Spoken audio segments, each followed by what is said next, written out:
Alamin. Assalatu wassalamu ala nabiyina Muhammadin wa ala alihi washabihi ajmain. La haula wala quwata illa billahil aliyil azim. Puji dan syukur marilah kita panjatkan kehadirat Allah Subhanahu wa taala karena pada pagi hari yang cerah ini, Ahad 8 November 2020, kita diberikan kelapangan waktu, kesehatan dan kesempatan untuk berbincang, berdiskusi dan belajar bersama dengan narasumber kita Dr. Mulki Alsina. Salawat dan salam semoga selalu tercurah kepada uswah kita Nabi besar Muhammad Shallallahu Alaihi Wasallam beserta para keluarga, sahabat dan umat yang senantiasa istiqomah. Perkenankan saya Siti Alimah dari Anahal Community, Palangkaraya, Kalimantan Tengah, selaku pembawa acara pada pagi hari ini, izinkan untuk menyapa dan mengucapkan banyak terima kasih kepada rekan-rekan panitia lintas komunitas, yaitu Anahal Community, Samara Community, Sedekah Jumat Community, Komunitas Cinta Anak, Menjamu Masa Depanmu, Pengawal Generasi Qurani, Kalif Indonesia, Halilah Muslimah Heart and Education Center, As-Sabil Holy Holistic, dan International Islamic Medicine Forum. Dan kami mengucapkan banyak terima kasih kepada Bapak Ibu partisipan yang telah bergabung dan hadir pada saat ini. Baiklah Bapak Ibu semua, marilah kita buka acara kita dengan bacaan basmalah bersama. Bismillahirrahmanirrahim. Dilanjutkan dengan pembacaan ayat suci Al-Quran yang akan dibawakan oleh Ustazah Nuli yang akan membacakan surah Al-Hajj ayat 1 sampai dengan 5. Kepada Ustazah Nuli, kami persilahkan. Assalamualaikum warahmatullahi wabarakatuh. A'udzu billahi minasy syaithanir rajim. Bismillahirrahmanirrahim. Ya ayyuhan nasu ittaqu rabbakum inna zalzalatas sa'ati syai'un 'azim. Yawma tarawnaha tadhalu kullu murdi'atin 'amma arda'at wa tada'u kullu dhati hamlin hamlaha وتضع كل ذات حمل حملها وترى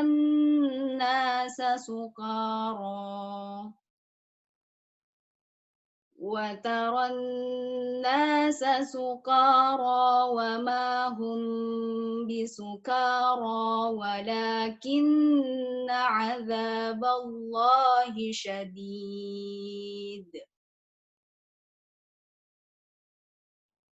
ومن الناس من يجادل في الله بغير علم ويتبع كل شيطان مريد كتب عليه أنه من تولاه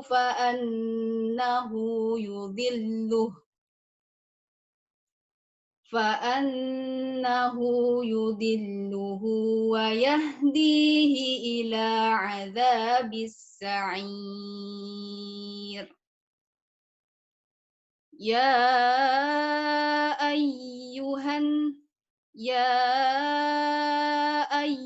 الناس إن كنتم في ريب من البعث فإنا خلقناكم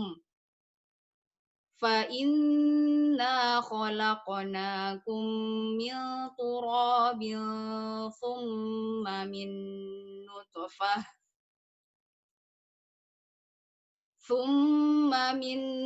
نطفة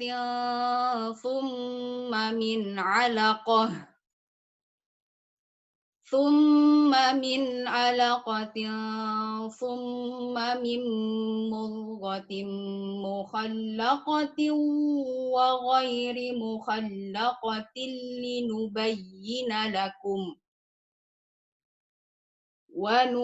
ونقر في الأرحام ما نشاء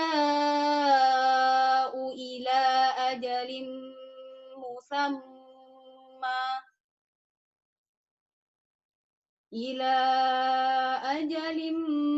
مسمى ثم نخرجكم طفلا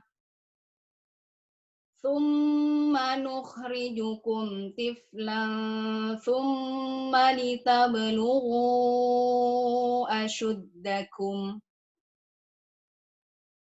ومنكم من يتوفى ومنكم من يرد إلى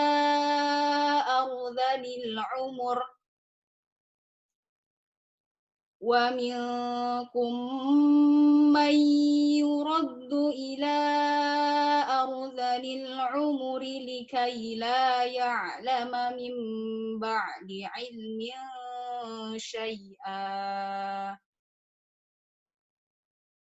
وترى الأرض هامدة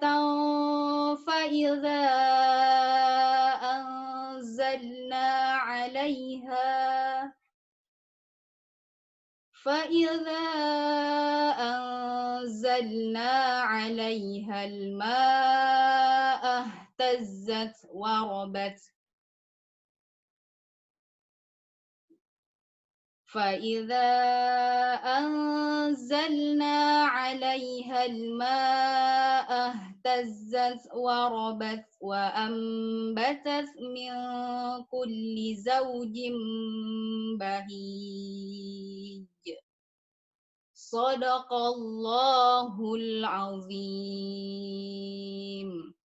ثم السلام عليكم ورحمة الله وبركاته.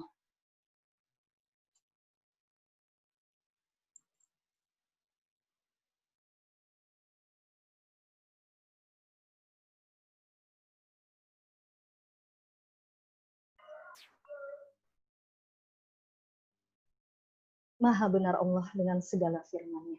Jazakallah khairan katsir kepada Ustazah Nuli yang telah memperdengarkan ayat Al-Quran. Semoga menambah syiar dari acara kita dan menambah keimanan bagi kita yang mendengarkannya. Acara yang kedua adalah sambutan dari Ketua Panitia Lintas Komunitas. Kepada Kak Yuli, kami persilahkan.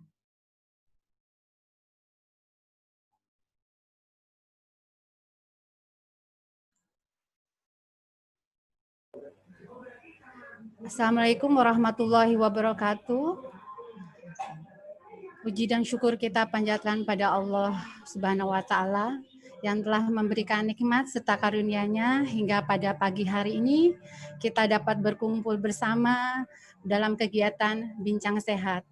Salawat dan salam juga kita curahkan pada kutuah kita, teladan kita Nabi besar Muhammad SAW beserta keluarga, sahabat dan pengikutnya hingga akhir zaman. Alhamdulillah, pertama-tama saya ucapkan terima kasih yang sebesar-besarnya kepada Dr. Meti Elvina, Insya Allah ya. Alhamdulillah kita dapat bersilaturahim dengan Bu Dokter dan alhamdulillah juga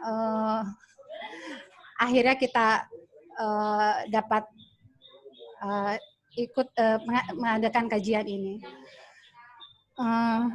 Dan juga atas waktu luang Dr. Meti, alhamdulillah ya bisa kita dapat bersama-sama menggali ilmu tentang di acara Bincang Sehat ini.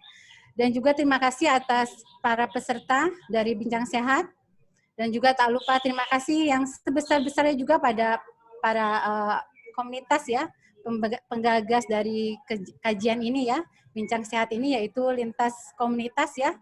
Alhamdulillah ini kajian ini dapat terlaksana pada hari ini dan sebenarnya kegiatan dari Bincang Sehat ini adalah kegiatan program lintas komunitas yang sebenarnya setahun yang lalu sudah kita planning dan karena pandemi ini ya akhirnya kita laksanakan tapi dalam suasana yang berbeda tapi insya Allah itu tidak mengurangi rasa ya tujuan dari kegiatan ini.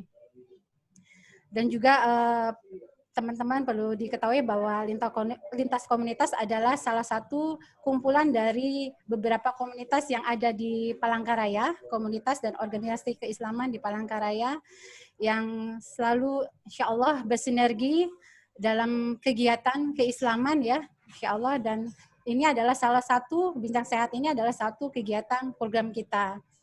Dan di situ di lintas komunitas itu ada Anal Committee. Insya Allah Anal Community adalah satu wadah ya, wadah para umahat, ibu-ibu muda yang insya Allah senantiasa meluangkan waktunya untuk bisa berperan aktif di masyarakat. Dan juga program kegiatan dari Anal Community juga ada pojok tuleteh Buddha dan kajian keislaman dan juga ada kegiatan sosial lainnya. Dan sasarannya dari Anal Community yaitu perempuan, keluarga, dan anak. Selain itu ada Samara Community ya. Samara Community adalah salah satu kegiatan juga kumpulan dari ibu-ibu yang sudah menikah dan belum menikah juga gitu ya.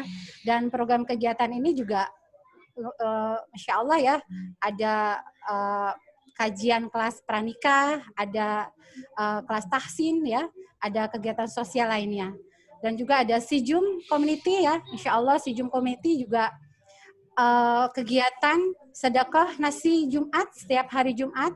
Teman-teman di Sijum bergerilya sedekah di setiap hari Jumat di jemaah sholat Jumat di Masjid Kota Palangkaraya. Dan juga ada KCA, Komunitas Cinta Anak.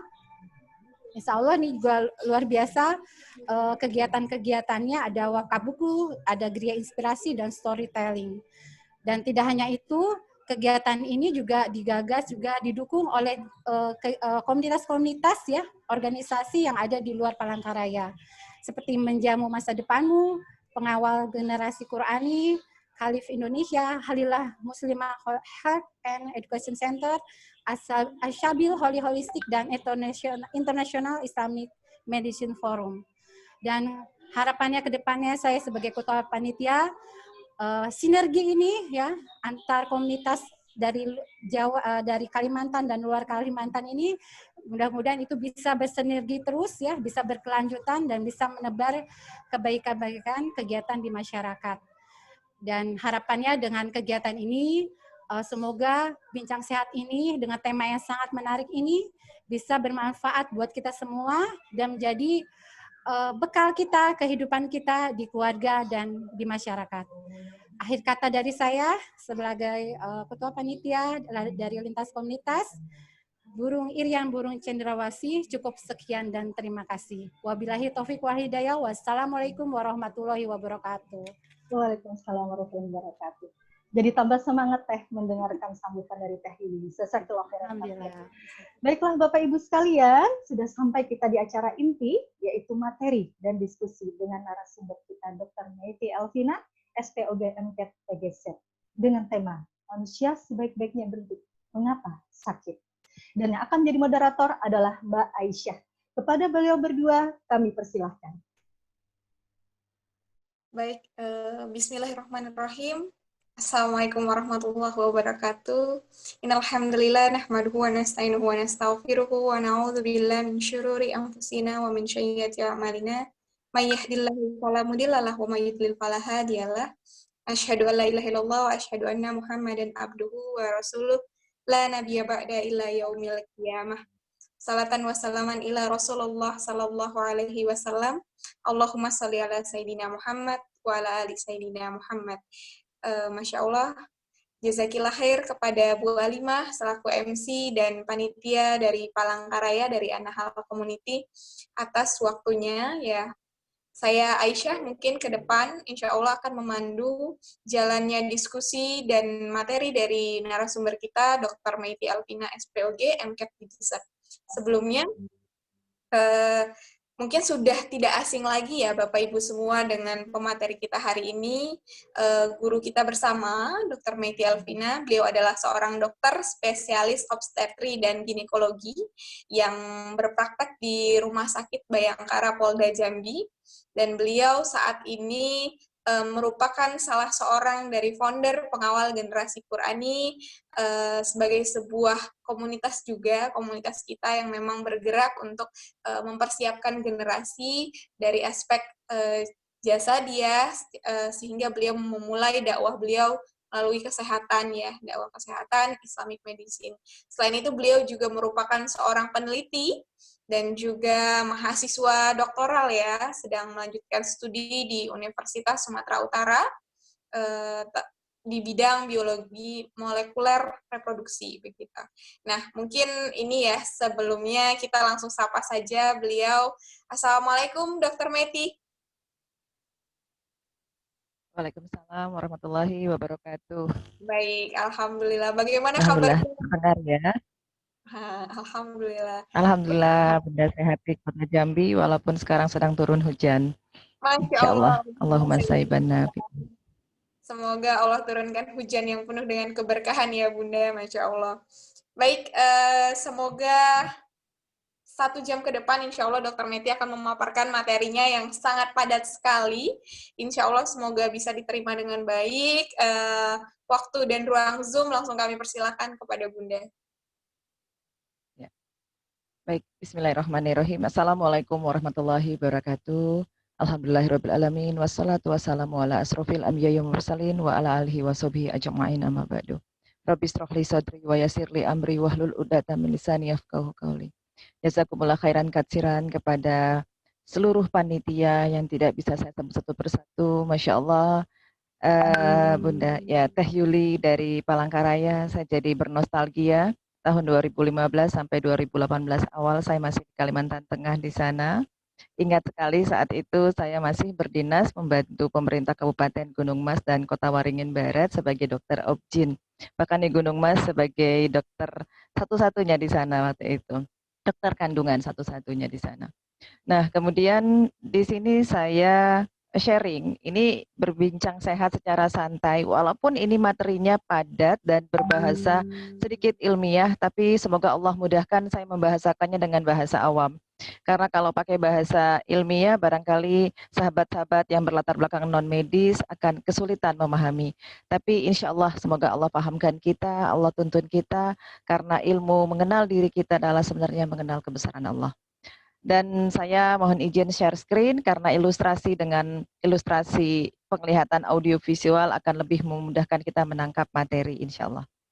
Kita mulai saja bagaimana topik tentang manusia sebaik-baiknya bentuk dan mengapa jatuh sakit. Aduh, pertanyaannya agak berat. Jadi ini adalah kajian bagaimana saya ingin mengajak sahabat-sahabat ayah bunda semuanya untuk bisa muhasabah dulu. Kalau begitu saya sudah sebaik-baik bentuk. Dari mana kita tahu sebaik-baik bentuk? Kita tahu manusia sebaik-baik bentuk pastinya dari sebentar ya. Dari Al-Qur'an, pedoman hidup manusia yang paling sempurna. Ayat dari surat At-Tin ayat 4. Bismillahirrahmanirrahim. Laqad khalaqnal insana fi ahsani taqwim. Sesungguhnya kami telah menciptakan manusia dalam bentuk yang sebaik-baiknya dan berkelengkapan sesuai dengan keadaannya. Salah satu tafsir dari Ibnu Katsir. Nah, jadi kalau begitu ini perkataan Allah, firman Allah. Kalau begitu, Allah kalau ada yang cacat, ada yang sakit, apakah Allah sengaja membuatnya?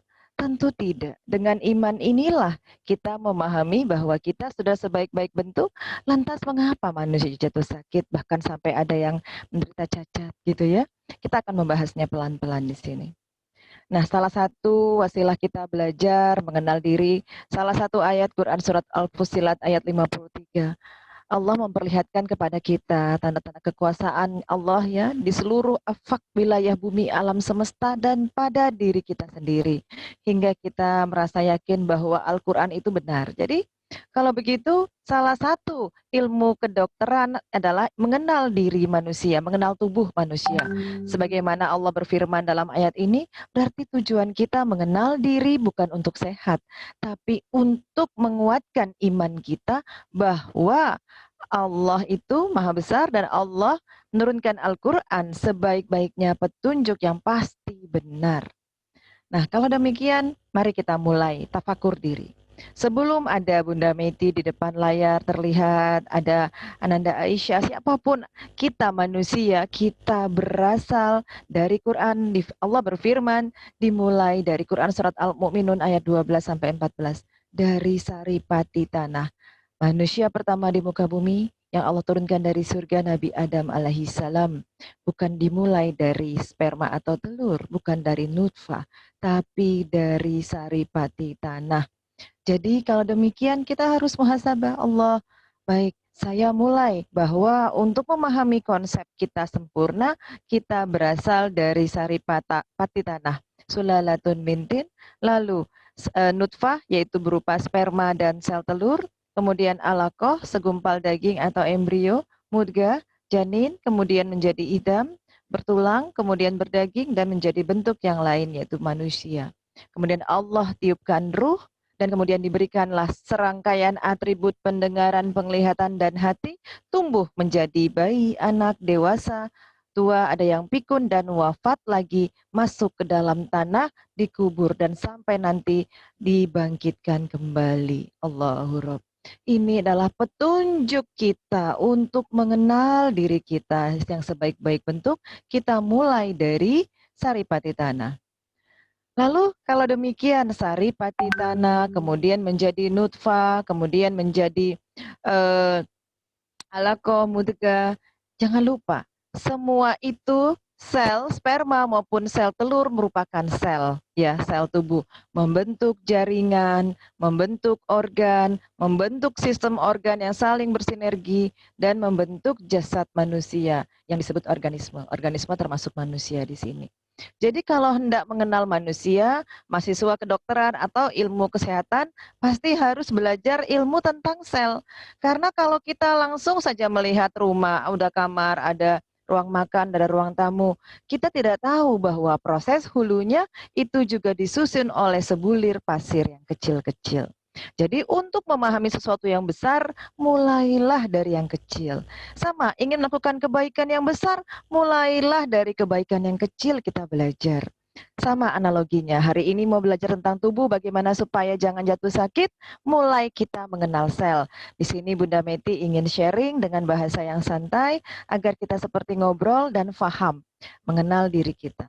Nah, sel tadi sperma dan sel telur ibunda kita masing-masing, mereka berpadu dalam proses pembuahan. Tentunya diawali dengan pernikahan yang diberkahi Allah dengan cara-cara adab-adab yang Islam sudah tuntun, bukan cara-cara perkawinan sembunyi-sembunyi, apalagi melanggar syariah. Na'udzubillah.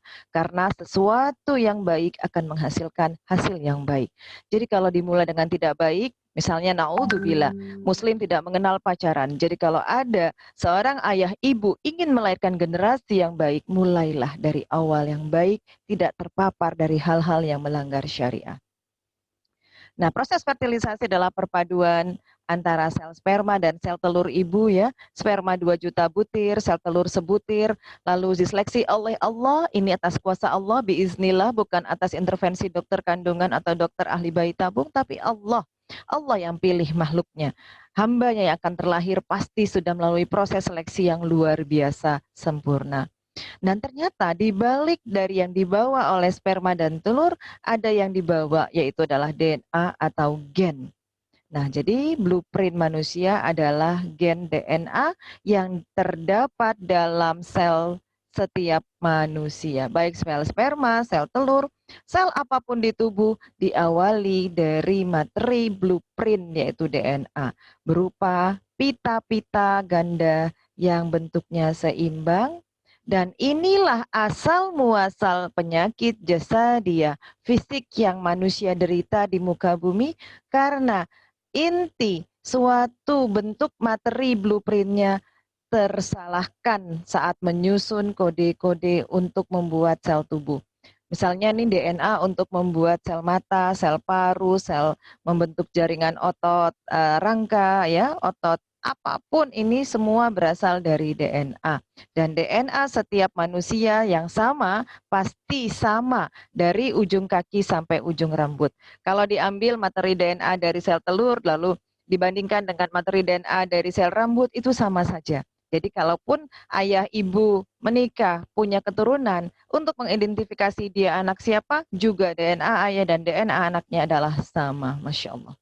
Nah, suatu ketika terjadilah paparan, baik itu biologis, ya proses infeksi virus, misalnya hepatitis bisa membuat kanker hati, human papilloma virus masuk ke serviks bisa membuat kanker serviks, banyak penyakit-penyakit lainnya ya. Jadi sindroma nefrotik juga, penyakit ginjal juga diawali dari virus gitu ya.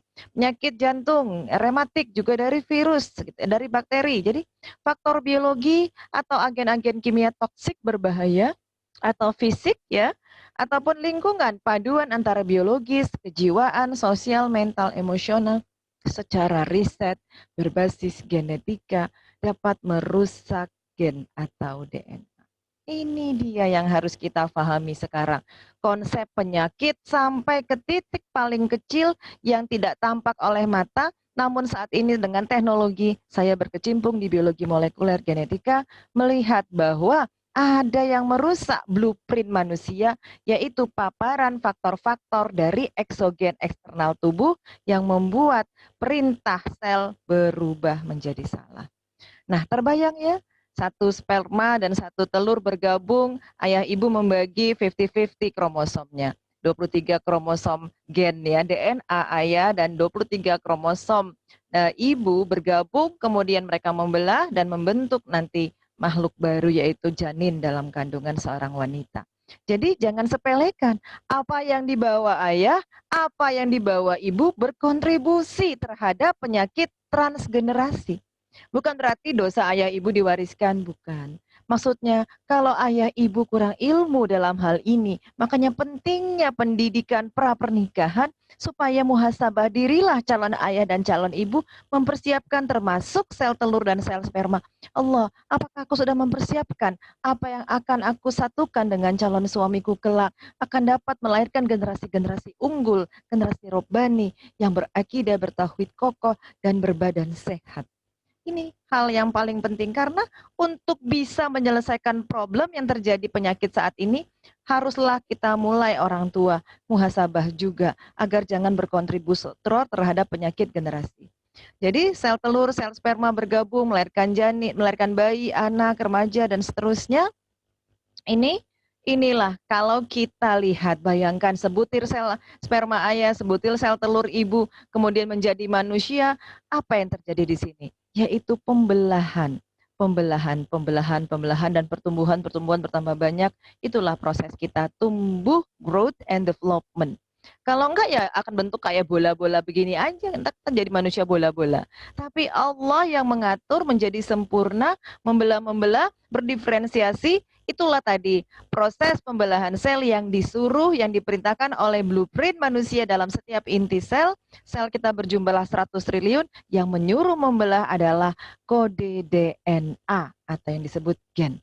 Jadi kalau memahami bagaimana sistem tubuh, ayo kita mulai dengan bahasa sederhana, kita mungkin analogikan dengan kota megapolitan. Misalnya Jakarta, ya kita lihat di sini. Ini bundaran HI. Kita analogikan begini saja. Pusat bagaimana kota megapolitan itu bisa berjalan adalah otak. Ya, otak manusia adalah pusat komando menyuruh 12 sistem organ. Mau sistem reproduksi, pernafasan, jantung, getah bening, ya, otot, rangka, semuanya itu diperintahkan oleh otak. Jadi kalau ada otak terbentur, koma, nggak sadar, bisa nggak dia jalan? Bisa nggak dia bernafas? Jangan-jangan pun nafas sudah diganti dengan alat ventilator. Jadi seorang manusia yang rusak otaknya, maka dia didiagnosis telah mati. Tapi kalau jantungnya rusak, masih bisa dipompa dengan alat ventilator. Tapi kalau otak, tidak ada. Bahkan penyakit cerebrovaskular, misalnya stroke, akan terdapat impairment, misalnya sulit berjalan, sulit berbicara, ya, sulit mengingat. Banyak sekali pusat-pusat yang memang seluruhnya memang dipusatkan oleh otak. Kemudian daya tahan tubuh yang ronda dari ujung kaki sampai ujung kepala, kita ibaratkan tentara atau polisi yang berkeliling, ronda, patroli setiap waktu, tidak pernah berhenti. Karena tidak ada yang cuti, 24 jam mereka ronda atau patroli. Kemudian itu daya tahan tubuh. Kemudian aliran darah ini seperti sistem logistik. Jadi supply chain ya, kita misalkanlah di sini kita lihat misalnya tukang pos gitu ya, tukang antar paket gitu ya, kalau nggak ada yang nganter tuh nggak sampai logistik paket yang kita pentingkan, termasuk jalur penyuplai sembako dari daerah hulu misalnya pegunungan, penyuplai sayur sampai ke kota gitu ya, itu harus ada supply chain, yaitu ada aliran darah di sini. Kita analogikan seperti itu. Dan kondisi emosi, marah, sedih, senang, kita ibaratkan cuaca. Mau semuanya baik, tapi ada hujan petir, dingin, suhu ekstrim, suhu panas, barangkali sistem tidak akan berjalan. Tukang pos juga ngiyup dulu karena hujan, dia cari shelter untuk berteduh. Jadi emosi juga sangat berdampak dengan sirkulasi atau sistem megapolitan. Dalam hal ini sistem tubuh kita analogikan tadi ya.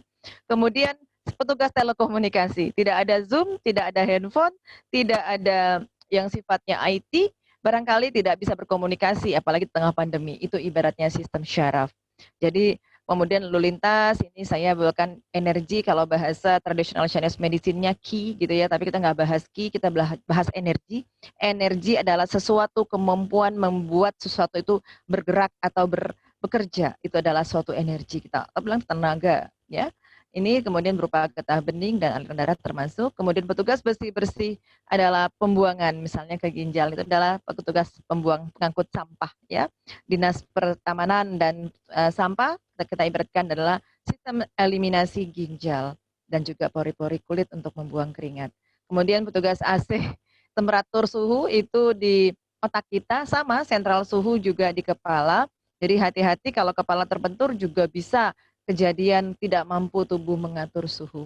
Dan pusat pembangkit listrik, misalnya dalam hal ini punya pemerintah PLN adalah pusat pembangkit energi.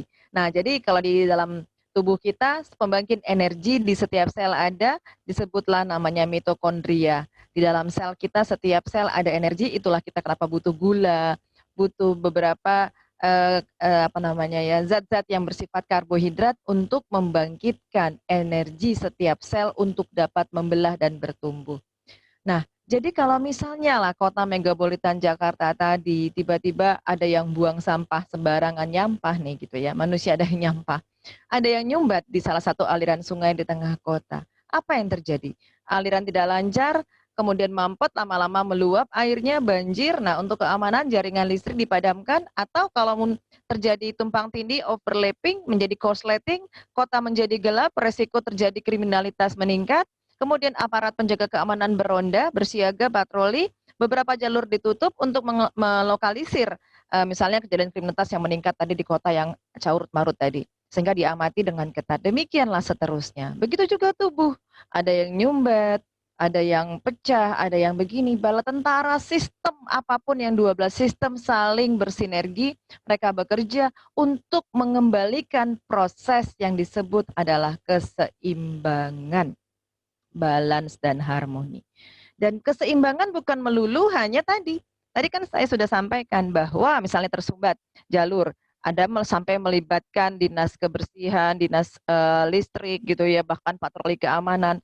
Jadi benar-benar melibatkan banyak aspek, bukan hanya satu sisi saja. Kalau kita cuman tersumbat, ya udah buka sumbatnya, potong, operasi, enggak bisa. Karena ternyata tubuh kita juga bersinergi dengan fisik, jasad, emosi, mental, sosial dan spiritual. Dan ini salah satu yang sudah diteliti luar biasa. Nanti kita pelan-pelan.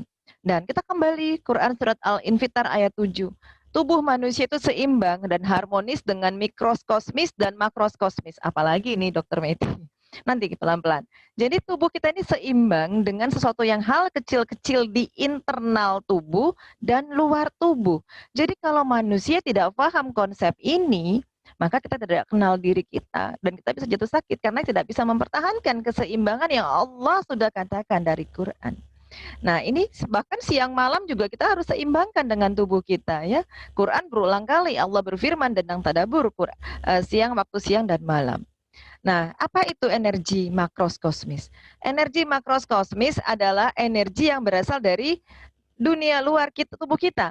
Energi sinar matahari, ya, energi dari angin, kinetik, dari udara, oksigen, dari air, gitu ya. Kemudian itu dari luar, dari energi dari tumbuh-tumbuhan yang berupa makanan, tentunya kita asup ya.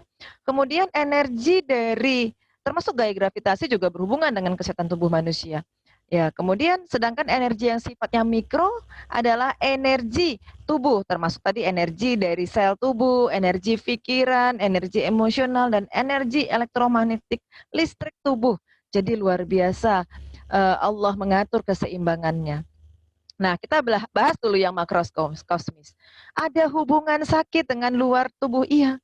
Karena kalaulah matahari tidak bersinar, bagaimana tubuh bisa menghirup oksigen, ayah bunda?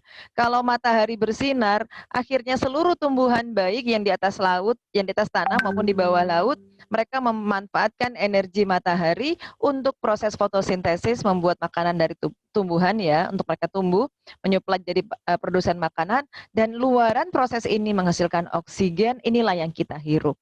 Kalimantan terkenal paru-paru dunia karena Kalimantan hutan lindungnya masih banyak, insya Allah.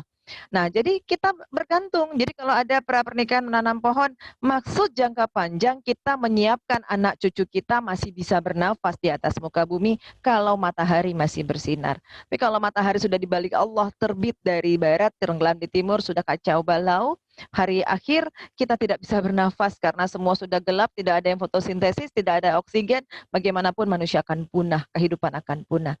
Nah, kemudian butuh air juga tentunya.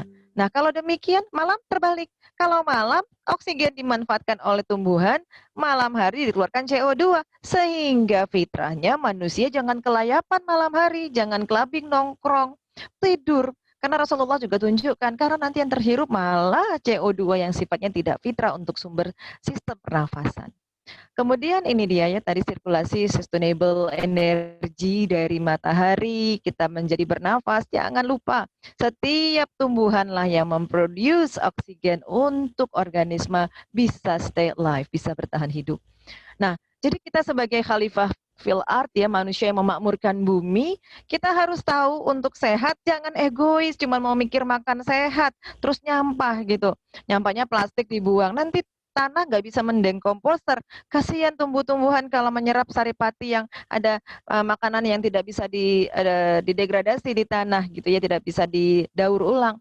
Karena sesungguhnya mereka itu akan berputar-putar untuk juga menyiapkan kehidupan manusia. Jadi kita mengenai atmosfer udara, kita jaga kebersihannya, litosfer dia tanah, jangan sampai kita membuang bahan-bahan beracun dalam tanah, apalagi air. Nah, sekarang kita hidup terfitnah, bagaimana industri menyemari tanah, menyemari air, menyemari udara. Ini yang nggak bisa dinafikan, nggak bisa ditolak. Karena industrialisasi salah satu kontributor manusia jatuh sakit. Ya bagaimana kalau kita ramai-ramai pindah ke desa saja? Nah, tapi ya nggak bisa juga. Ini sudah qadarullah, sudah sunatullah jadi seperti ini. Nah, kita minimalisirlah. Jangan sampai faktor lingkungan yang sulit kita anulir, malah faktor yang sifatnya internal kita pun tak mampu jaga. Jadi ini sekilas bagaimana kita paham, ini dia.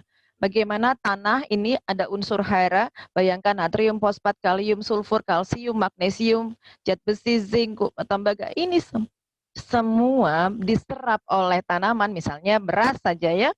Inilah yang kita makan. Nah, kita makan. Terus nanti saatnya kulit kita ini berganti. Kita buang air, berkemih, buang kotoran, bahkan kulit kalau mandi ada yang ngeleketek gitu ya. Itu juga masuk ke saluran air, masuk kembali ke tanah, kemudian tanah itu terserap lagi saripati tanah oleh tumbuhan, tumbuhan dimakan lagi. Begini siklusnya. Nah, jadi nanti ada faktor-faktor dari luar yang kita tidak bisa jaga keseimbangan makrokosmis tadi karena kita tidak menjaga keseimbangan ekosistem makro di luar tubuh. Nah, jadi kenapa? Asam amino itu berasal dari tanah, tumbuh-tumbuhan ya, dari proses fotosintesis, butuh matahari dan butuh bakteri-bakteri baik untuk menggemburkan tanah. Kenapa saya bicara asam amino? Karena asam amino lah untuk membangun enzim, hormon, DNA, membangun sel tubuh, dan itulah yang membangun DNA manusia yang berasal dari tanah. Fabi'ai ala'i rabbikuma tukadziban. Nikmat mana lagi? Al-Quran sudah menyatakan, Allah berfirman, hai manusia, engkau kuciptakan dari sulalatun min tin. Dan sulalatun min tin dari saripati tanah, itulah yang berasal dari unsur-unsur hara tanah. Asam amino inilah yang salah, yang tidak dimasukkan ke mulut seorang insan sehingga sel tubuhnya kekurangan bahan baku. Lihat di sini, ujung kaki sampai ujung kepala membangun sirkulasi darah, membangun sel otot, membangun jantung, membangun liver, membangun apapun semua sistem tubuh perlu asam amino.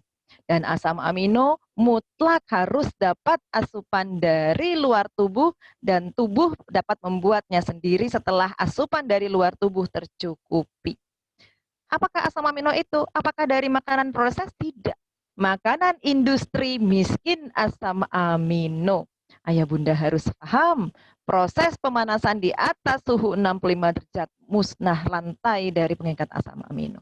Susu dipanaskan 135 derajat, walaupun dengan alibi, cuma 1 detik, tetap asam aminonya rusak. Telur dimasak dengan digoreng, apalagi makanan dipanaskan berulang-ulang, rusak seluruh asam amino. Bagaimana? Tubuh kekurangan bahan baku, timbul penyakit kegagalan sel beregenerasi, disebut penyakit degenerasi. Inilah penyakit-penyakit yang terjadi karena manusia tidak paham bahan bakunya dari saripati tanah dan asam amino tidak terasup secara optimal setiap hari yang dia masukkan ke dalam mulutnya. Ini yang terjadi. Sel tubuh secara riset sudah diteliti setiap hari Allah membuat keseimbangan harus mati 50-70 miliar sel tubuh. Tidak sadar kita kan? Kalau kita punya kehilangan sel 50-70 miliar setiap hari harus mati. Mati terprogram atas izin Allah, manusia tidak bisa intervensi karena ini kuasanya Allah membuat tubuh seimbang sebagaimana firman-Nya dalam Quran surat Al-Infitar ayat 7. Dan sebegitu juga sel yang harus tumbuh dicukupkan bahan bakunya untuk menggantikan 50-70 miliar. Tapi manusia kurang ilmu. Yang ada sel tubuhnya banyak yang rusak, sel yang untuk tumbuh tidak ada. Penyakitlah yang terjadi. Sel tubuhnya banyak yang tidak mati, tapi selnya membelah cepat jadi kanker. Ini ketidakseimbangan. Apa yang terjadi ketidakseimbangan? Misalnya pada sel kanker. Ini contoh grafik dari riset. Bayangkan jumlah sel kanker terjadi jika ada satu sel yang rusak, maka sel kanker akan membelah. Misalnya gini, ada sel kanker 40 biji aja terdeteksi. Misalnya ada kanker payudara, 40 butir. Maka sel yang membelah, bayangkan ini nolnya banyak sekali ya, triliun. 1 triliun sel kanker membelah. Na'udzubillah, ya Allah, cepat sekali dia membelah. Dan inilah yang membuat kita kedodoran. Bagaimana kita bisa membunuh sel kanker tadi? Kalau sudah begini, selnya kan mengamuk ya, membelah cepat sekali.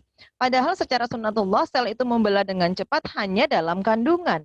Karena dalam 9 bulan dari 2 butir sel sperma dan sel telur menjadi 100 triliun sel, itu kan dalam waktu 9 bulan. Itu termasuk proses pembelahan sel yang atas Allah saja kemampuannya membuat dia tetap stabil. Tapi kalau sudah jadi manusia sempurna, kok ada sel yang membelah secara cepat? Ini ada suatu kesalahan dari perintah yang disebut tadi gen. Jadi penyakit kanker adalah kesalahan di DNA, terjadi perubahan susunan DNA atau mutasi gen. Lihatlah, kita lihat saja sistem tubuh kita yang paling penting, krusial dari otak sampai saluran gonad reproduksi. Semuanya seimbang ayah bunda. Masya Allah ya, maha benar Allah dengan firman-Nya. Jadi kalau kita lihat di sini, apalagi? Kita harus paham ini dia. Kita belah-belah tubuh kita ya bunda ayah. Dari atas ke bawah, dari samping, apapun potongan frontal, sagital, horizontal, transversal, median. Ini semua seimbang agar memudahkan jalur penghantaran. Baik energi yang sifatnya fisik maupun non-fisik. Otak sebagai sentral meridian ya, bagian tengah atas ya, sistem sirkulasi darah menghantarkan nutrisi dan sistem paru-paru untuk menghantarkan oksigen dan karbon dioksida, termasuk juga sistem hormon, kelenjar getah bening dan 12 sistem tubuh ini juga harus berada di dalam organnya tadi sudah seimbang. Ini dia ya, bayangkan di tengah-tengah, adil, kanan kiri, atas bawah. Kalau dipotong sudah seimbang. Allah sudah konsepkan bentuk tubuh kita seimbang, sehingga kalau ada yang cenut di sebelah kanan, oh itu kanan dekat pusar, oh barangkali ini gangguan daerah pusar, ada saluran di sini. Oh barangkali ada usus, ada pankreas, ada usus 12 jari. Oh kok dada, di sini ada paru-paru, ada jantung. Oh ini di leher, oh di sini ada tiroid. Di sini ada saluran bagaimana kerongkongan, di situ kan.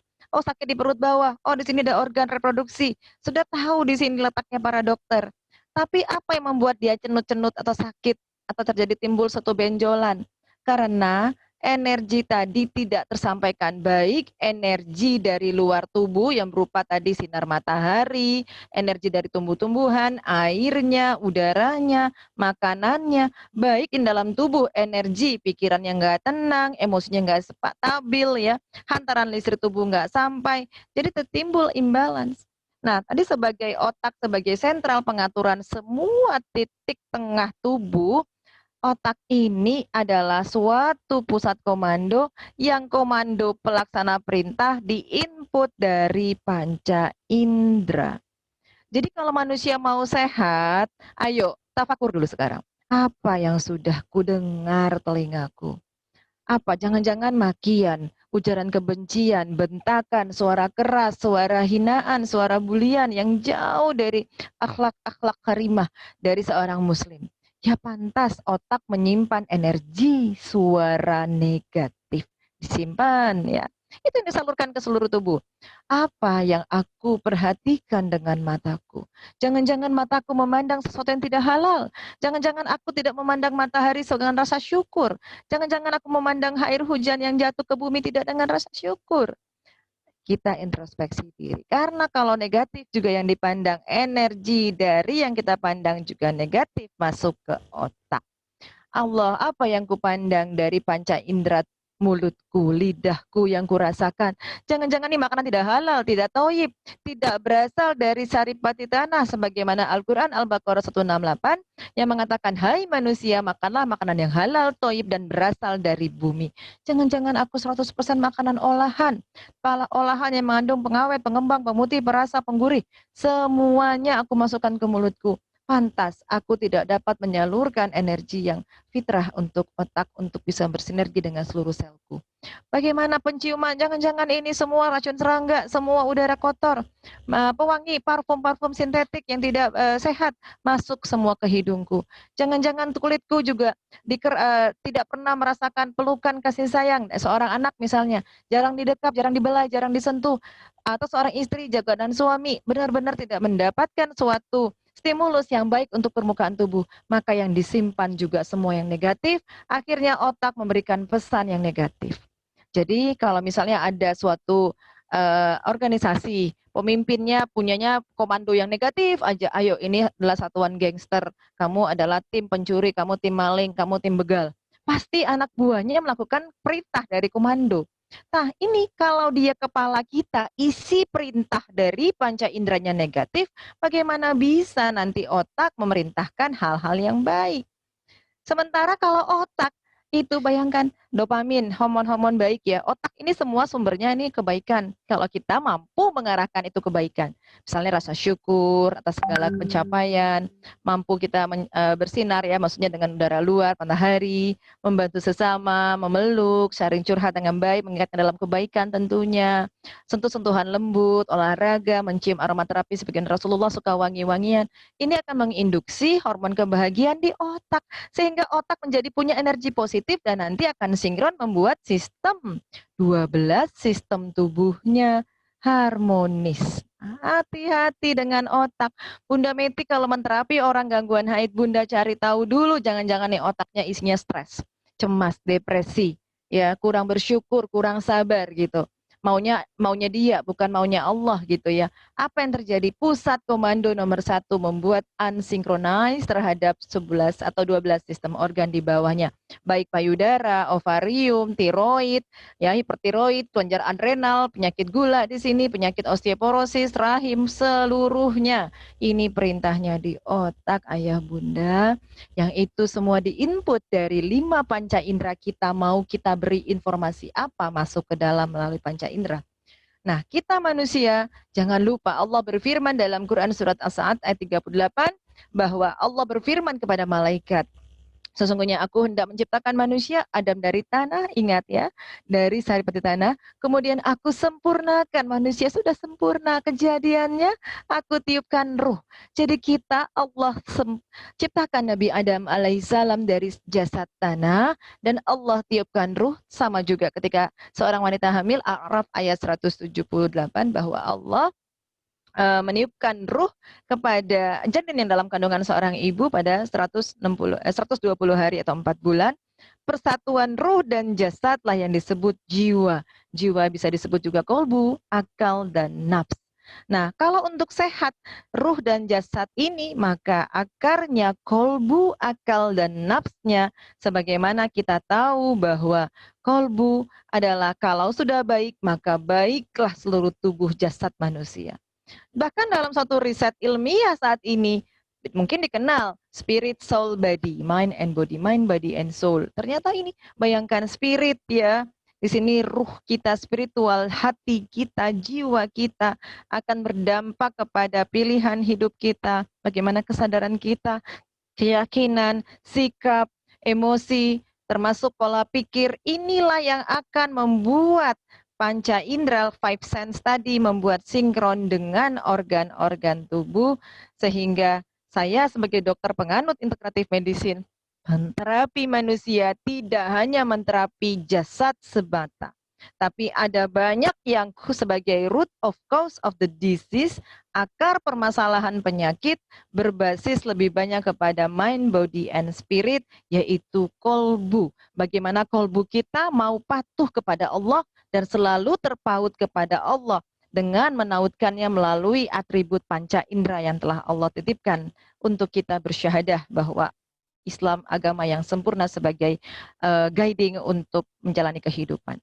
Di sini dari An-Nu'man bin Bashir radhiyallahu an, Nabi SAW bersabda, ingatlah bahwa dalam jasad segumpal daging, jika ia baik maka baiklah seluruh jasad, namun ia rusak maka rusaklah seluruh jasad, maka ketahuilah tidak jantung. Hati atau di sini kolbu. Saya tidak bisa mentranslitnya jantung, kolbu, hati, Allahu alam. Tapi ini sesuatu yang saya pikir abstrak karena jantung juga bukan sesuatu yang sifatnya mampu membuat orang itu berubah menjadi soleh, tidak. Tapi ini lebih kepada mind ya, kepada akal, kepada kolbu, kepada nafs. Nah, jadi kalau kita kembali definisi sehat, bagaimana ya sehat kalau dari WHO? Sehat itu sehat fisik, mental, dan sosial. Jadi kalau ada dokter hanya mengasih obat sakit fisik, kurang sempurna terapinya. Lupa bahwa lembaga kesehatan dunia secara universal, sehat itu harus meliputi sehat fisik, mental, ya, jiwa, dan sosial. Bagaimana dia bisa beradaptasi dengan lingkungan sosial. Jadi tidak hanya bebas dari penyakit gitu. Dia sehat, tapi dia orangnya antisosial gitu. Dia orangnya sebagai kriminal yang nggak sehat, ada sakit jiwanya. Kemudian Undang-Undang Kesehatan di Indonesia juga mengatakan bahwa sehat jasmani, rohani, dan sosial. Sehingga orang dapat beramal jariah, ya, berproduktif dan secara sosial mampu bertindak ekonomi, berbuat secara sosial dan ekonomis, ya, dapat menghasilkan nafkah, ya, itulah sehat yang sempurna. Nah, jadi kalau terjadi kegagalan, nggak sehat fisiknya, nggak sehat jasmani dan rohani dan juga ekonomi dan sosial, jangan khawatir. Insya Allah sakit apapun Allah berjanji, Rasulullah bersabda, tidaklah Allah menurunkan suatu penyakit, dia juga menurunkan penawarnya, pengobatnya. Jadi kalau ada yang sakit, besarkan hati sahabat kita, saudara kita. Kalau sakit, tenang. Allah sudah siapkan asalkan obatnya tepat. Namun di sini harus juga ditanamkan bahwa tidak ada hubungan sakit dengan ajal. Jangan nanti orang yang sakit sudah meratapi diri, bentar lagi aku mati, terus cemas, terus bingung. Tidak, ini konsep akidah dulu. Bagaimana pesan dari Rasulullah ini, bahwa kalau kita sakit, Allah akan siapkan obatnya. Tidak mengapa, semoga sakitmu ini membuat dosamu bersih. Hadis yang lain mengatakan Rasulullah bersabda bahwa tidaklah seorang muslim sakit, tertusuk duri, bahkan sakit, kecuali Allah sedang ampunkan dosa-dosa kita. Jadi kalau kita sakit, Allah, aku ridho, aku barangkali tidak tahu, aku salah, ya Allah. Doa yang selalu saya sampaikan kepada pasien-pasien saya ketika sakit, ayo Bu, Pak, baca surat Al-Baqarah 286. Karena kita akan menguatkan semangat kita. Ketika Allah berfirman, la yukallifullahu nafsan illa wus'aha. Allah tidak mungkin membebani di luar kemampuan kita, kesanggupan kita. Aku menderita kanker, Allah, aku paham, aku ridho, Allah, ini sesuai kemampuanku. Aku akan mendapat pahala dari kebaikan yang dikerjakan, dan barangkali sakitku karena aku khilaf, ya Allah. Maka kita langsung berdoa, Rabbana la tu'ahizna inna zina au ahtona. Ya Allah, jangan engkau hukum kami karena kami lupa atau kami salah melakukan sesuatu. Salah satunya salah menjaga kesehatan. doa ini panjatkan ayah bunda kalau sakit. Sebagaimana kita muhasabah, kita mohon ampun atas kehilafan ketidaktahuan kita. Kita mohon jangan bebani beban yang berat gitu. Janganlah pikulkan kami yang kami tidak sanggup. Ya, merayu Allah dengan doa. Inilah senjata kaum yang beriman. Bukan lagi, aduh mikirin kalau sakit ntar lagi mati. Nggak ada hubungan ayah bunda, hubungan sakit dengan kematian. Siapa yang menjamin ajal seseorang? Dia sakit bertahun-tahun, bahkan berpuluh tahun. Banyak cerita hikmah yang kita lihat dari banyak sahabat di dunia sekarang, nggak meninggal-meninggal. Ada orang sehat-sehat aja, bisa wafat, bisa sekali. Jadi kita harus kembalikan. Nah, sebagai seorang yang paham konsep ini, bagaimana terapi seseorang bukan menterapi penyakit saja, ada yang harus kita pikirkan. Berdasarkan riset bahwa inilah kita. Bagaimana manusia itu jatuh sakit, keseimbangan itu rusak karena tak tahu menjaga apa yang dia makan. Dia tidak tahu bagaimana dia berinteraksi dengan lingkungan, suhu, cuaca, siang dan malam. Dia terkena paparan virus, barangkali infeksi, ya karena daya tahan tubuhnya rendah. Kemudian dengan punya habit, dia merokok, minum alkohol, menggunakan obat-obatan terlarang. Kemudian walaupun dia sedang diuji dengan kemiskinan, barangkali dia selalu tidak ridho, dia tidak syukur, sehingga hatinya stres, sehingga berdampak pada kesehatan. Manusia yang jarang bergerak, jarang berolahraga, manusia yang tidak paham bagaimana menjaga kuman baik dalam tubuhnya harus tetap stabil, manusia yang selalu kalau sakit cari obat, terus-terusan obat-obatan kimiawi yang tidak seperti yang harusnya dia peroleh, walaupun kalau emergency sangat tolerable. Contoh orang sakit pembedahan, mungkin nggak dikasih anti nyeri karena perutnya sudah diiris-iris pakai pisau bedah. Tetap, tapi kan nggak selamanya dia harus pakai obat ini selama berpuluhan tahun.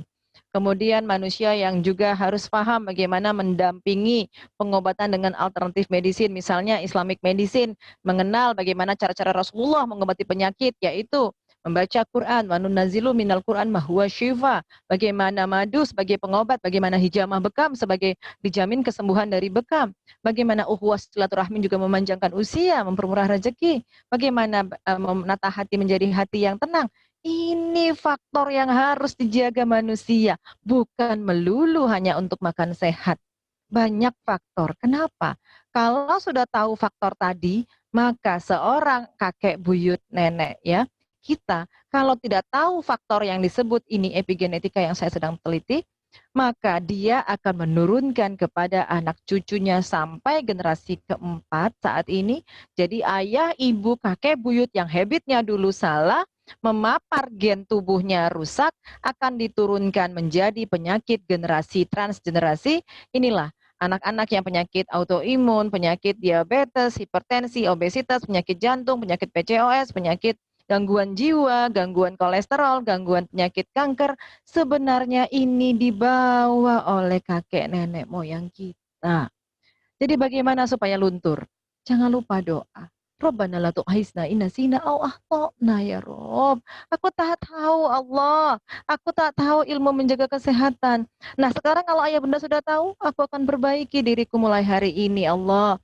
Aku harus tahu apa yang harus kumakan, nutrisi makronutrien dan mikronutrien. Makronutrien karbonya yang terbaik, protein terbaik, lemak terbaik, mikrovitamin dan mineral yang terbaik. Aku tidak akan tidak lagi stres karena dengan mengingat Allah hati menjadi tenang. Kalau dengan sabar Allah bersamaku. Innallaha ma'as-sabirin. Allah, aku tidak akan lagi menjadi orang yang obesitas.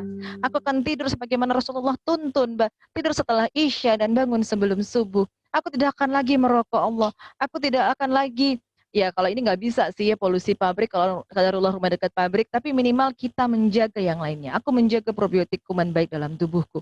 Aku akan menjaga menyeleksi ternak yang akan kumakan. Dan aku akan menjaga daya tahan tubuhku agar mikroba menginfeksi tubuhku tidak akan masuk ke dalam tubuh dan kuturunkan kepada anak cucuku.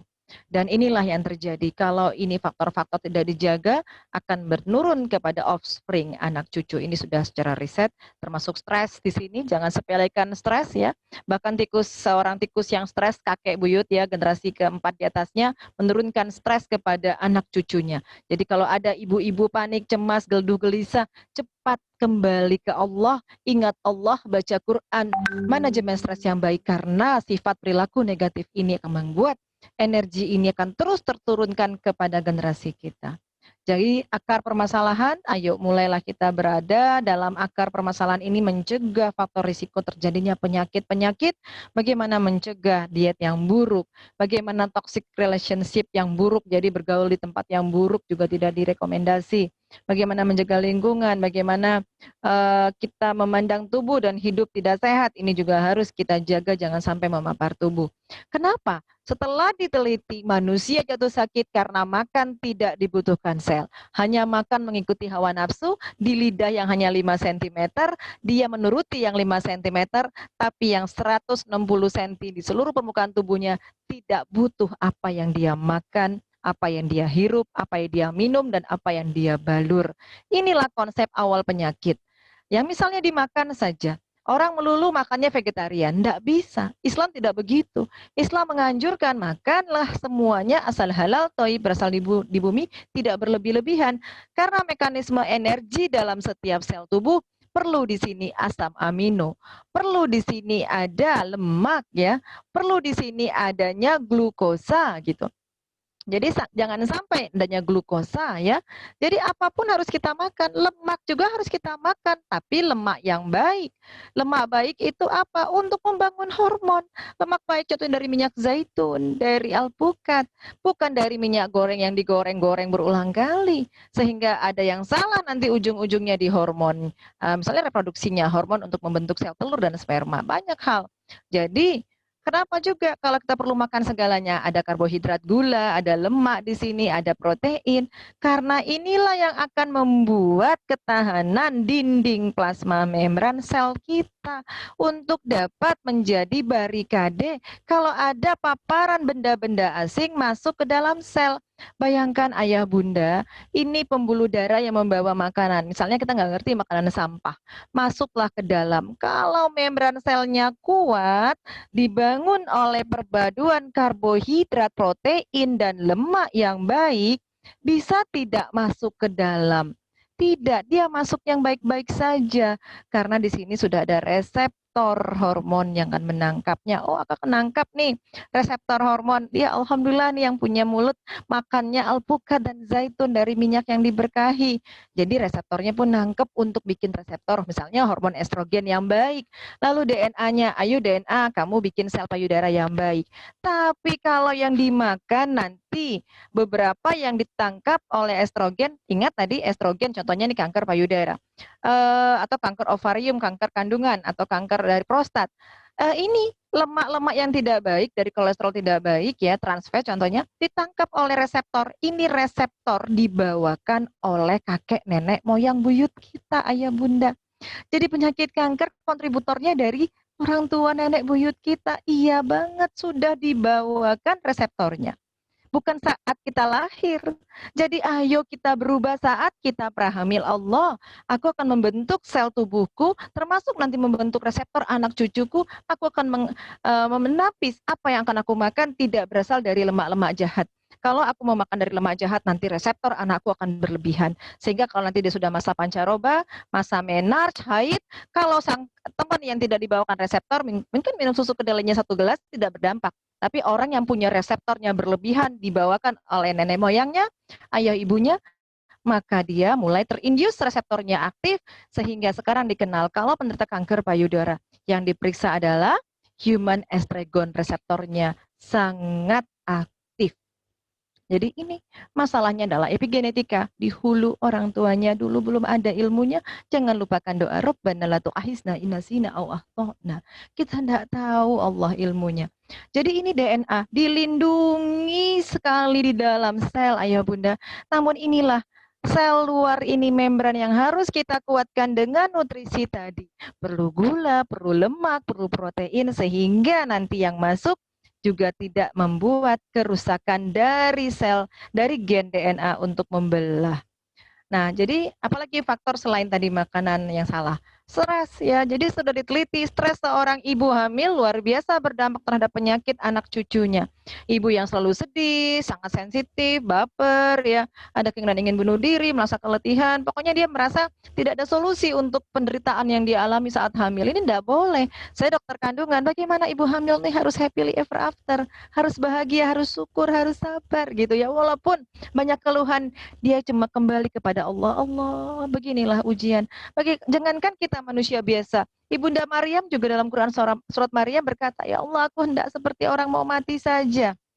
Lalu Allah menghibur, mendatangkan malaikat Jibril, lalu menggoyangkan pohon kurma dan memberikan air. Dan Masya Allah, disinilah yang kita harus tadabbur dari Quran. Karena kalau tidak mampu kita manajemen depresi dan cemas ini, maka berdampak kepada anak cucu kita, membuat penyakit-penyakit yang na'udzubillah, penyakit kardiovaskular jantung, penyakit stroke, penyakit diabetes, ini semuanya dari zaman masih dalam kandungan. Bayangkan, ini sudah diteliti, ibu-ibu stres menghasilkan sitokain, zat-zat vasoaktif peradangan, ya, hormon stres yang meningkat, radikal bebas yang meningkat, mikrobiotanya menurun. Apa yang terjadi pada bayinya?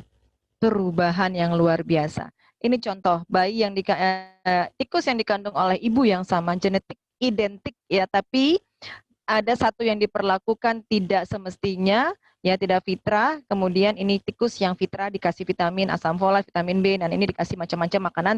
Kelihatannya sih gemuk, tapi ini menderita diabetes, menderita kanker, menderita hipertensi, dan penyakit-penyakit degeneratif lainnya. Ini saat ibunya hamil. Kemudian inilah tes-tes yang membuat penyakit-penyakit degeneratif ya. Di sini anak-anak tantrum, attention deficit hyperactive disorder, ini juga dari sejak dalam kandungan masalahnya.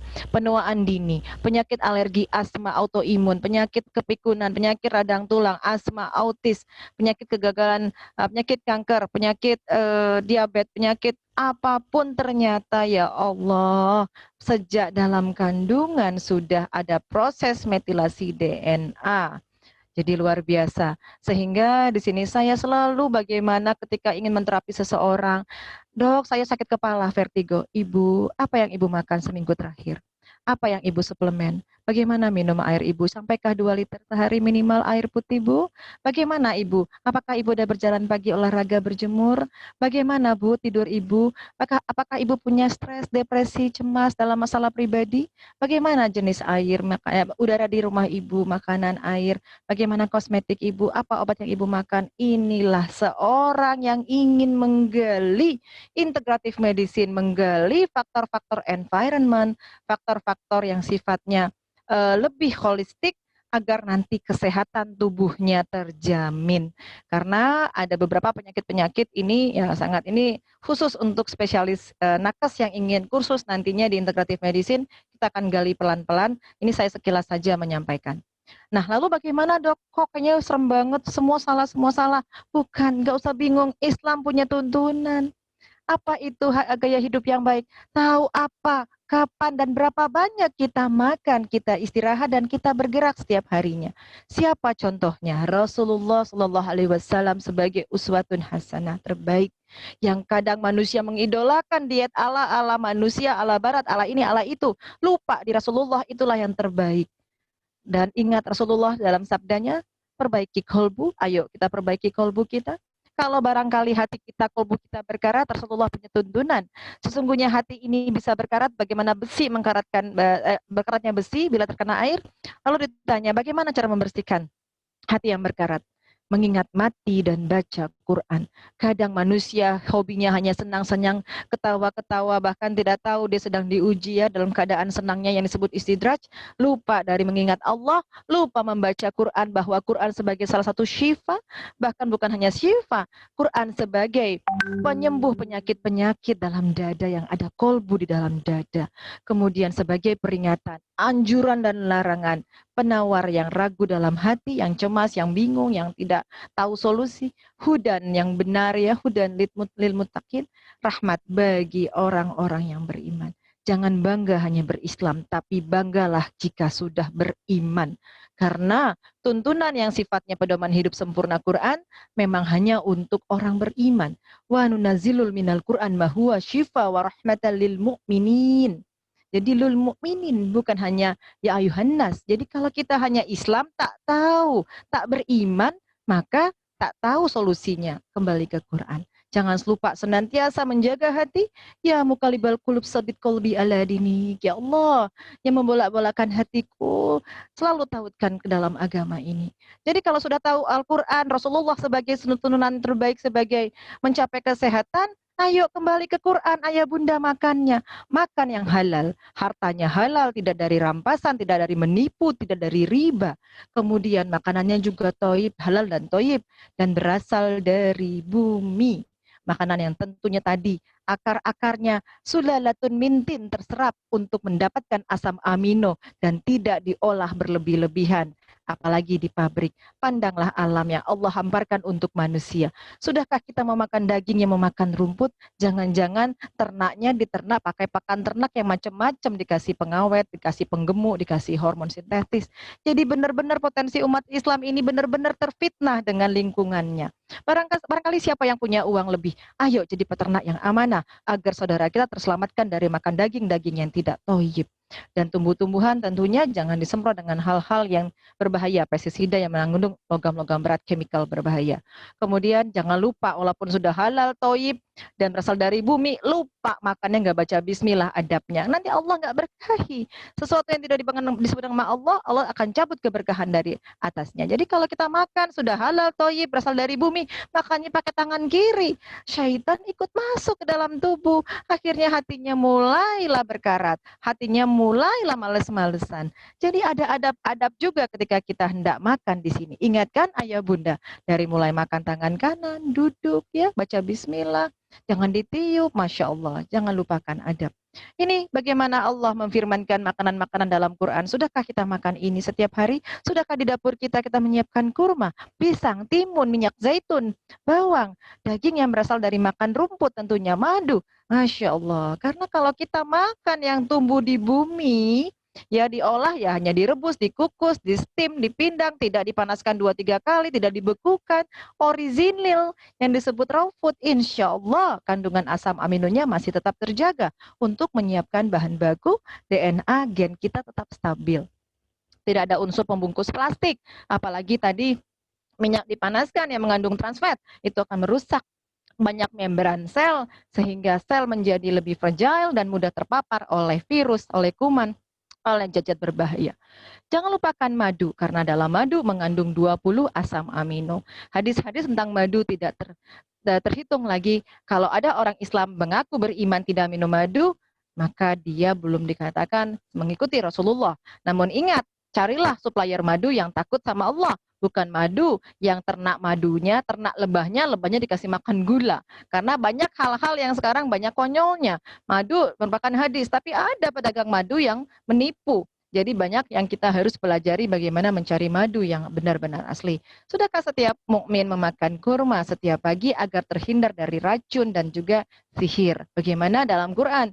Ayat-ayat tentang kurma juga luar biasa. Hadis-hadisnya bahkan ratusan. Kalau ada umat Islam yang mengaku beriman tidak makan kurma, berarti dia belum benar-benar menjalankan sunnah.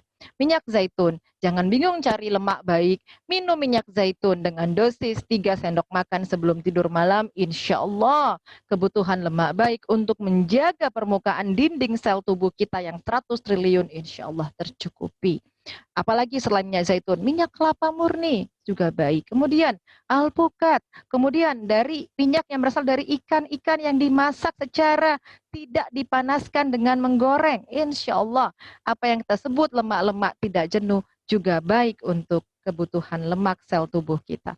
Pandang ini semua sangat mudah diperoleh di Indonesia. Tidak dalam packaging plastik, tidak dalam industri. Beli ini, olah minimal di sekali pengolahan ya dengan dimasak sup, pindang, rebus, kukus, soto, silakan. Tapi jangan dipanaskan berulang kali, nanti zat-zat aktifnya rusak dengan pemutusan rantai-rantai asam amino karena suhu berlebihan. Ini dari Harvard School diteliti, bayangkan, ayah bunda sudahkah makan sayur dan buah setengah piring? Kemudian karbonnya sedikit saja, 1/4, dan kemudian proteinnya lumayan juga ini ya. Jadi kalau kita lihat di sini banyak orang Indonesia makannya karbonnya setengah piring, tidak makan sayur, tidak makan buah, anak-anak tutup mulut, tutup dengan kedua tangan, yang itu makanya kita salah, kebutuhan selnya tidak fitrah. Kalau dibuat dalam Quran surat Al-Abasa, Allah menyebutkan 6 ayat, 1 air, 3 4 ayat sayur, buah, dan biji, 1 ayat tentang hewani, 1 ayat tentang ternak ya. Jadi kalau kita bilang di sini porsinya seperti bagaimana Al-Quran mengajarkan dalam diet Quran Surat Abasa. 4/6-nya adalah sayur, buah, dan biji. Masya Allah. Nah, ini dia yang membuat tubuh menjadi tidak sehat. Kita lupa lingkungan, makanan, obat, kosmetik memapar tubuh kita sehingga menjadikan penyakit. Bayangkan lingkungan lebih banyak. Jadi kalau di sini, ayo perhatikan apa yang dimakan, apa yang diminum, apa yang dihirup, apa yang dibalur. Bagaimana kita, ayo, yang mau sehat masih merokok? Tidak bisa. Karena secara holistik, secara integratif ini harus dianulir. Dan kita minimal jauh dari industri yang ada paparan dari polusi udaranya ya. Apalagi kalau misalnya kita tadi malam-malam olahraga malam, main futsal, main bulu tangkis, ayah pulang, tidak ada tuntunan untuk olahraga malam. Karena ingat secara fitrahnya, tumbuhan mengeluarkan CO2 berlebihan di malam hari, itulah yang masuk ke dalam paru-paru, kelak di kemudian hari kita rentan dengan penyakit paru-paru di hari tua. Nauzubillah. Kemudian bagaimana kita berjemur juga punya waktu-waktu tertentu. Jangan berjemur mapar diri dengan UV yang berlama-lama di siang hari bolong karena ada UVA yang sampai menembus dermis yang sifatnya panjang gelombangnya dapat merubah susunan genetik dari DNA permukaan kulit kita. Tapi UVB yang baik adalah waktu-waktu duha, silahkan berjemur, intensitasnya kurang lebih 30 menit sampai 1 jam, jam 9 sampai jam 11. Insya Allah itu panjang gelombang UVB yang terbaik untuk kesehatan dan mengandung prekursor vitamin D dan metabolisme kalsium yang baik. Kemudian jangan sampai kita bangga dengan makanan tidak berbiji, makanlah yang berbiji, makanan yang tumbuh di atas bumi. Jangan hati-hati, tahu petaninya tidak memapar dengan pupuk-pupuk pestisida berbahaya untuk tumbuhan yang kita akan beli dan kita makan. Ingat di sini makanan anak cucu kita, jangan berikan makanan ini ayah bunda, karena ini sudah pasti banyak sekali makanan yang mengandung zat-zat pengawet, natrium benzoat, BHT, BHA, apapun pewarna, pelembut, penggurih. Inilah membuat kita, anak cucu kita mudah DNA-nya tidak stabil atau gennya. Dan jangan lagi pakai wadah plastik walaupun dengan alibi BPA free. Tidak, plastik tetaplah plastik. Setitik saja akan masuk ke dalam makanan kita, memapar gen kita. Masak, mata telur, mata sapi, sampai nanti kerak-kerak dari teplotnya lengket di sini, itu ada logam berat timbal bunda. Hati-hati, lebih baik makanan telurnya dikukus atau direbus saja lebih baik. Karena kita tidak tahu bagaimana pinggan-pinggan ini mengandung zat-zat yang berbahaya. Hati-hati, ini makanan yang sangat enak barangkali untuk anak-anak zaman sekarang, bahkan ibu-ibu nyetoknya roti, ibu ini tetap aja makanan tidak berasal dari bumi. Ini walaupun tepung gandumnya berasal dari pohon gandum, tapi ini ada pengawet, pemutih dan segala macam, kita tidak tahu apa yang dibuatnya. Kalau ibu mau buat sendiri roti dari fermentasi dari ada ragi silakan, tapi kalau dari luar kita tidak tahu providernya, tinggalkan. Jangan makan gula pasir berlebih-lebihan karena gula pasir memicu terjadinya penyakit kanker, bahkan degeneratif yang lain termasuk penyakit jantung, penyakit stroke, diabetes, penyakit radang sendi juga karena kebanyakan makan gula. Teh manis pagi hari gulanya 2 sendok makan, sore hari juga begitu, tinggalkan. Makan buah saja kita sebenarnya sudah dapat gula. Contohnya makan buah kurma pagi hari tadi. Jadi tinggalkanlah semua makanan dari roti-rotian, pasta, makanan digoreng, roti, dessert ya, dairy food, ini luar biasa sekali. Dan hati-hati juga makan daging sehat, tapi sapinya diternak dengan makanan pakan yang tidak sehat juga berbahaya. Dan ibu-ibu hati-hati remaja putri, ini zat-zat berbahaya, kalau ada mengandung ini tinggalkan karena ini akan membuat DNA gen kita menjadi tidak stabil. Ayo mari tidur sesuai dengan waktu yang disunahkan Rasulullah tadi pada Isya, karena malam hari kita harus istirahat untuk mengaktifkan hormon-hormon regenerasi sel tubuh yang rusak untuk berganti tumbuh kembali. Kalau malam hari tidak tidur begadang, matikan lampunya terang, sel tubuh tidak mampu menggantikan 50-70 miliar yang harus mati terprogram. Jadi kembalilah dalam tuntunan Islam. Jangan lupa jangan tinggalkan puasa. Puasa adalah junnah, perisai. Jadi kalau ada yang tidak pernah berpuasa, banyak sekali puasa yang sudah puasa untuk Allah, bukan untuk sehat. Di sini saya luruskan. Namun kita punya tuntunan dalam berpuasa sunnah, silahkan. Karena puasa adalah pelindung, baik di dunia maupun di akhirat. Masya Allah. Karena efek puasa diteliti luar biasa. Membuat selular repair, memperbaiki sel yang rusak, mencegah penyakit-penyakit, kemudian mencegah infeksi, puasa mencegah infeksi, melindungi otak, jadi supaya otaknya tidak mudah rusak, mudah untuk mengatur berat badan, menurunkan resistensi insulin ya, juga membuat hormon menjadi stabil, dapat tidur lebih nyenyak dan memperpanjang usia yang produktif tentunya.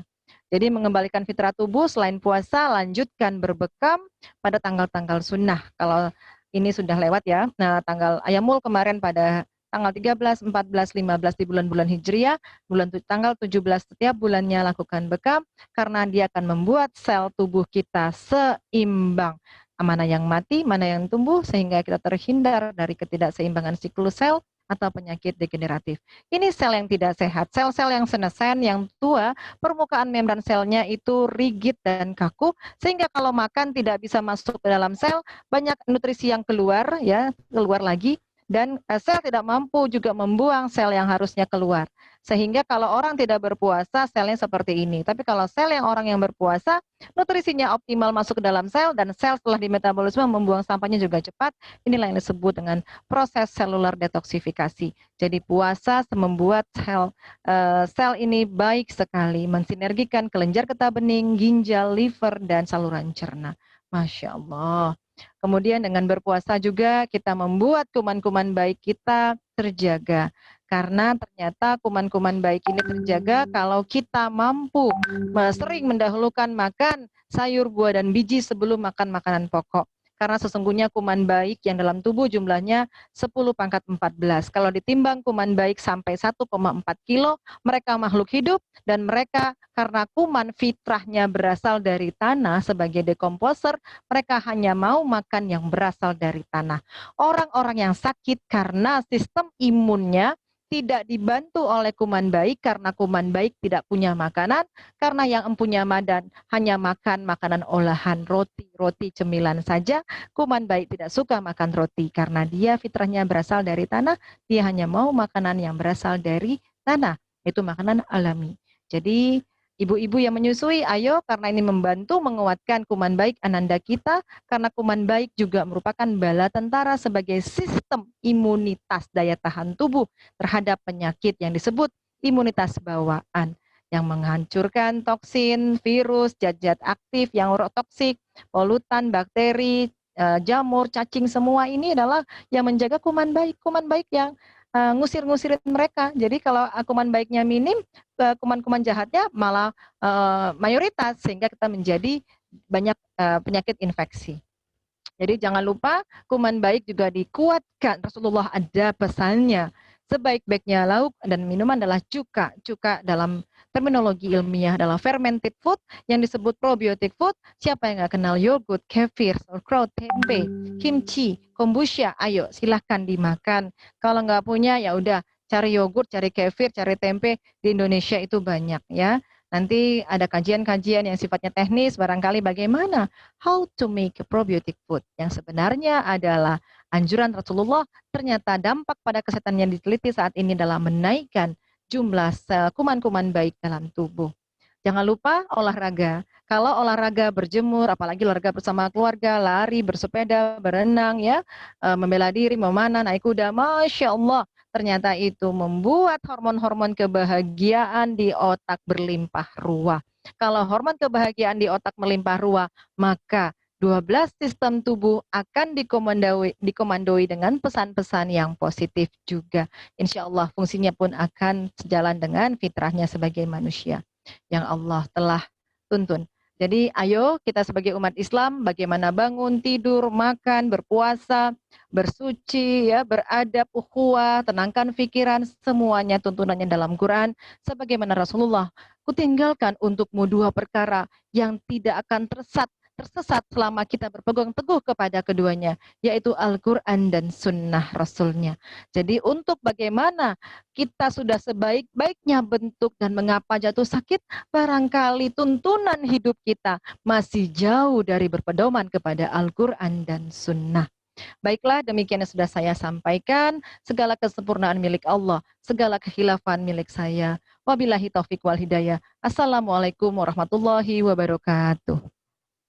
Waalaikumsalam warahmatullahi wabarakatuh. Masya Allah, tabarakallah, jazakillah khair Bunda Dr. Meiti Alvina atas paparan materinya. Masya Allah, sangat komprehensif sekali, sangat holistik sekali, dan peserta sepertinya juga sangat antusias dengan materi dari Bunda ya. Nah, ini sudah masuk banyak sekali Q&A.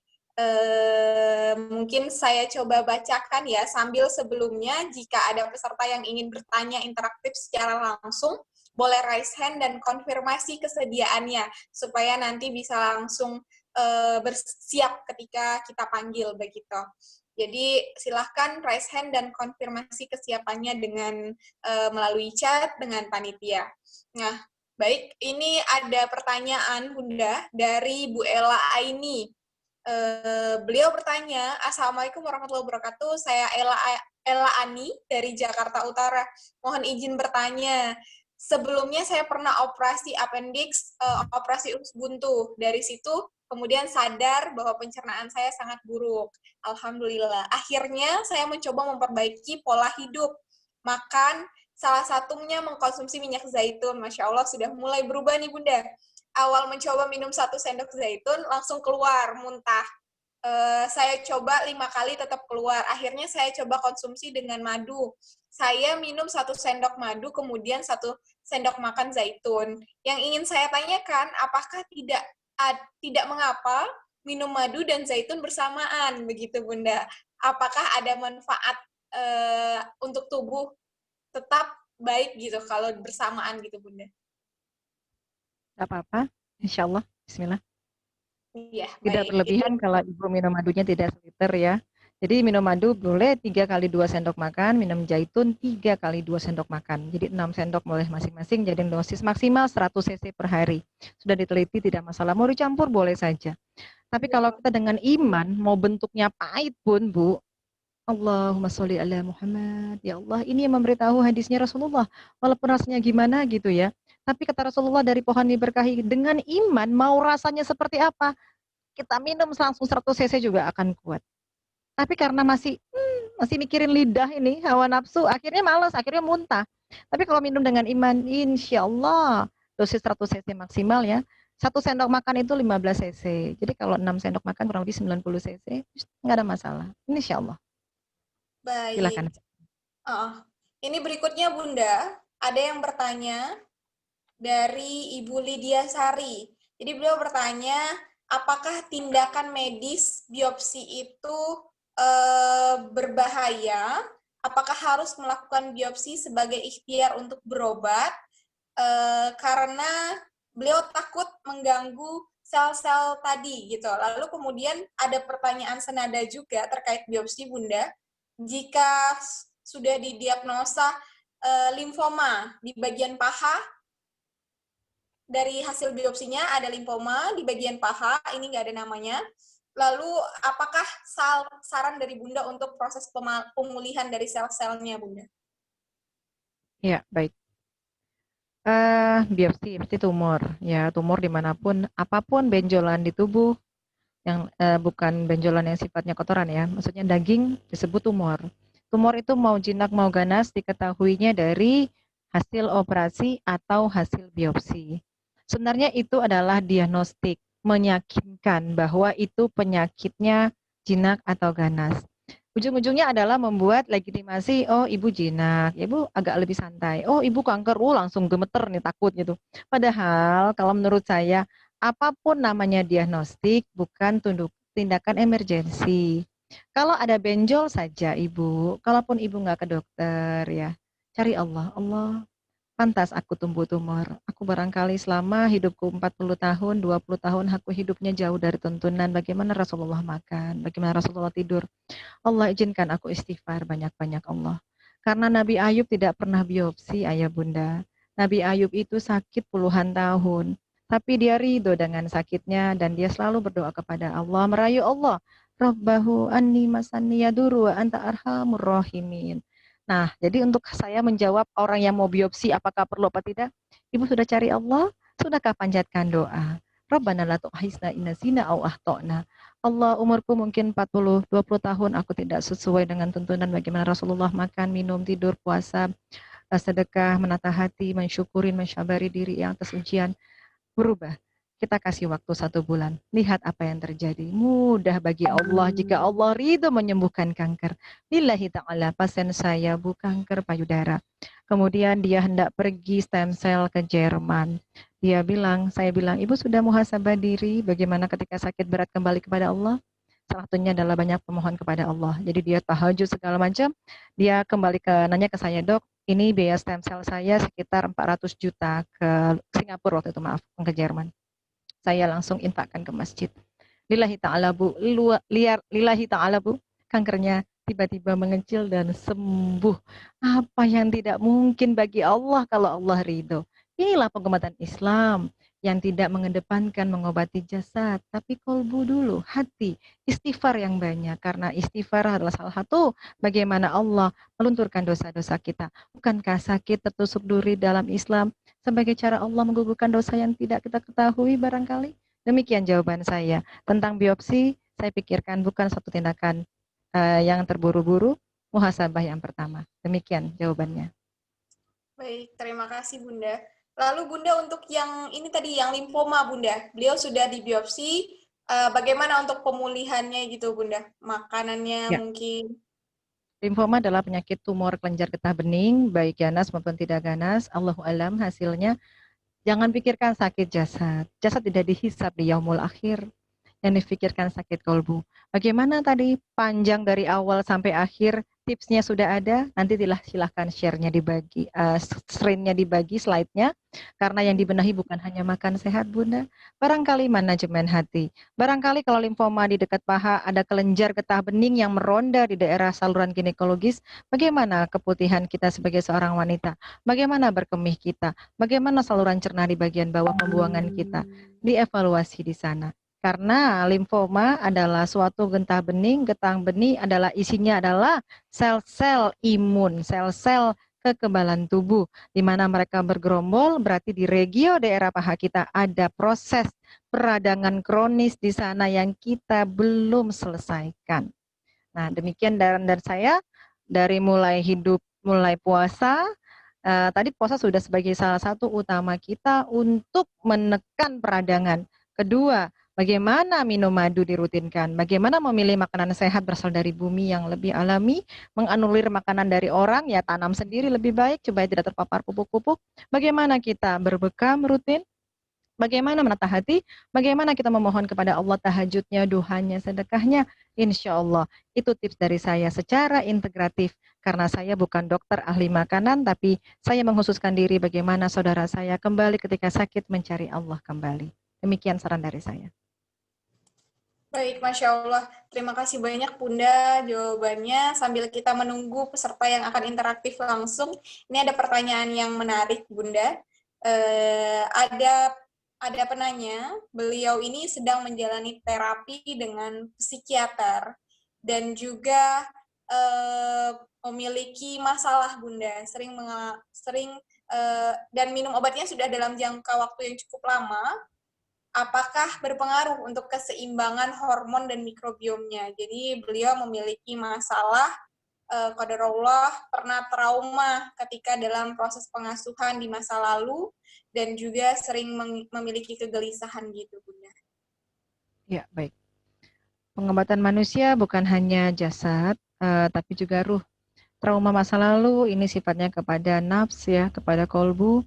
Obatnya adalah Quran. Jadi ketika kita trauma, kembali ingat kepada Allah. La yukallifullahu nafsan illa wus'aha. Allah tidak akan membebani di luar kemampuan kita. Bagaimana kalau mindset kita berubah? Allah, aku ridho trauma di masa laluku yang sangat mengerikan. Aku terima karena aku merasa aku pasti orang yang terpilih. Banyak trauma-trauma yang luar biasa.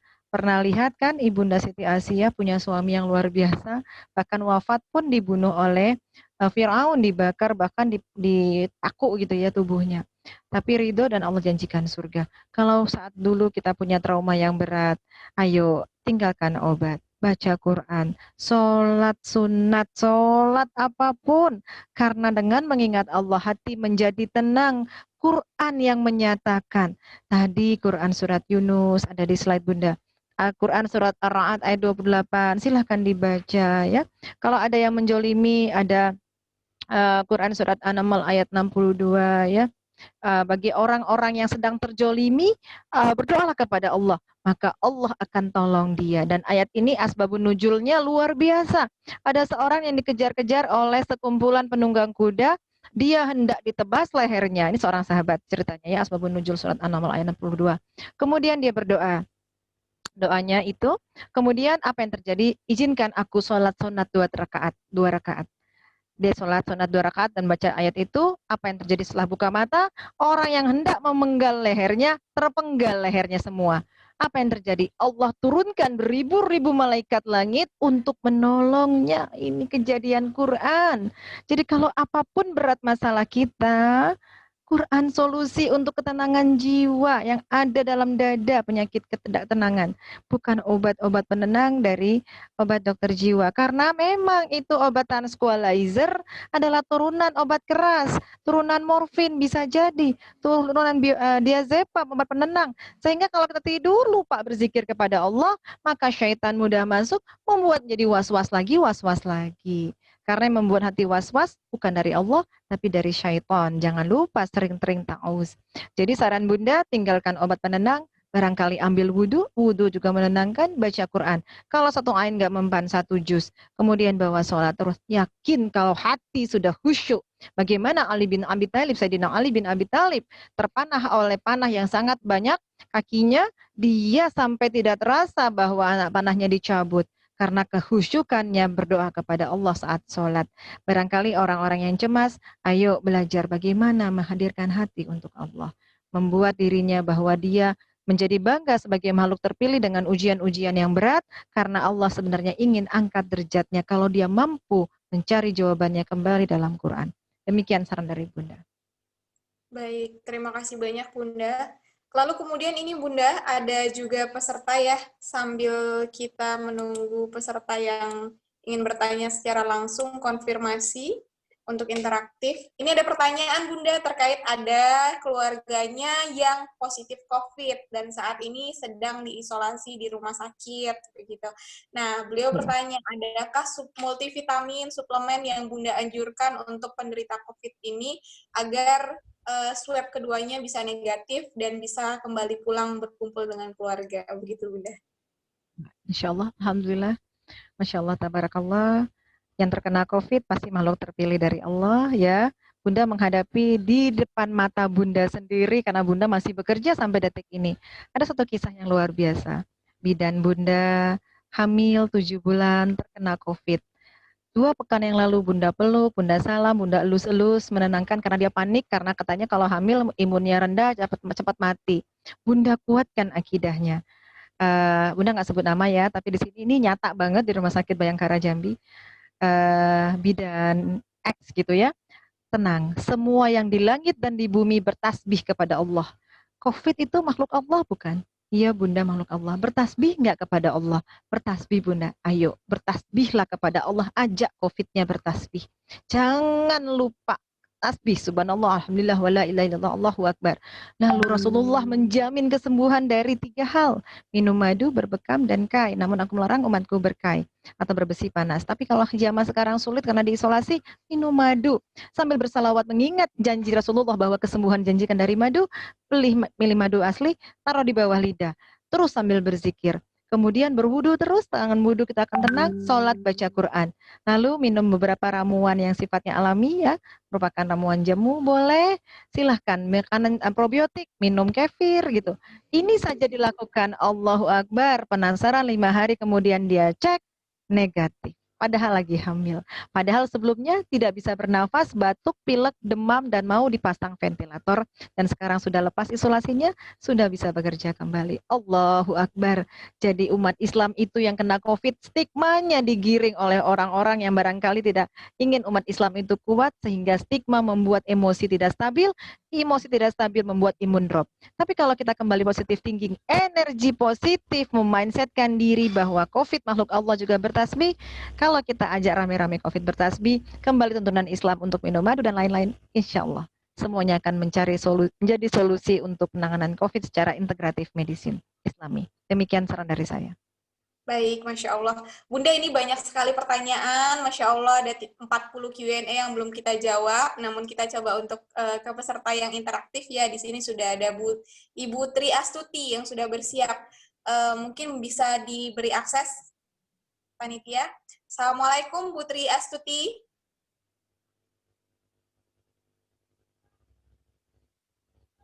Assalamualaikum, Bu Tri.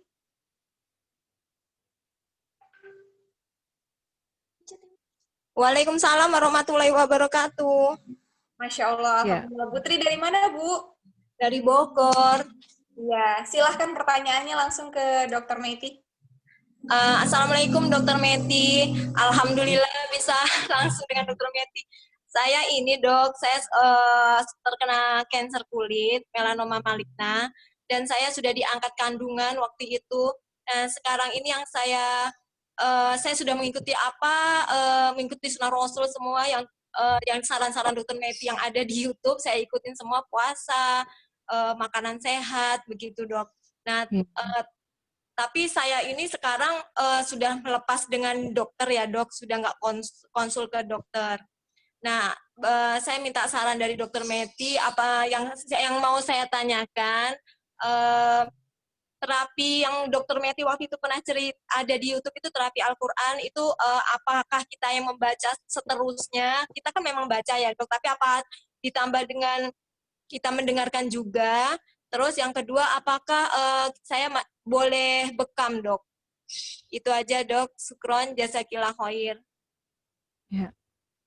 Oh ya, khairul jazaa. Masya Allah, tabarakallah, Bu Putri. Bu Putri ya tadi ya? Bu Tri, Bunda. Tri Astuti, nama beliau di Bogor. Putri, Bu Putri, saya cemburu sama Putri diberi ujian lebih dari manusia lain karena Allah sedang angkat derajat Putri. Kalau Putri sabar, Putri akan lebih dari manusia lain.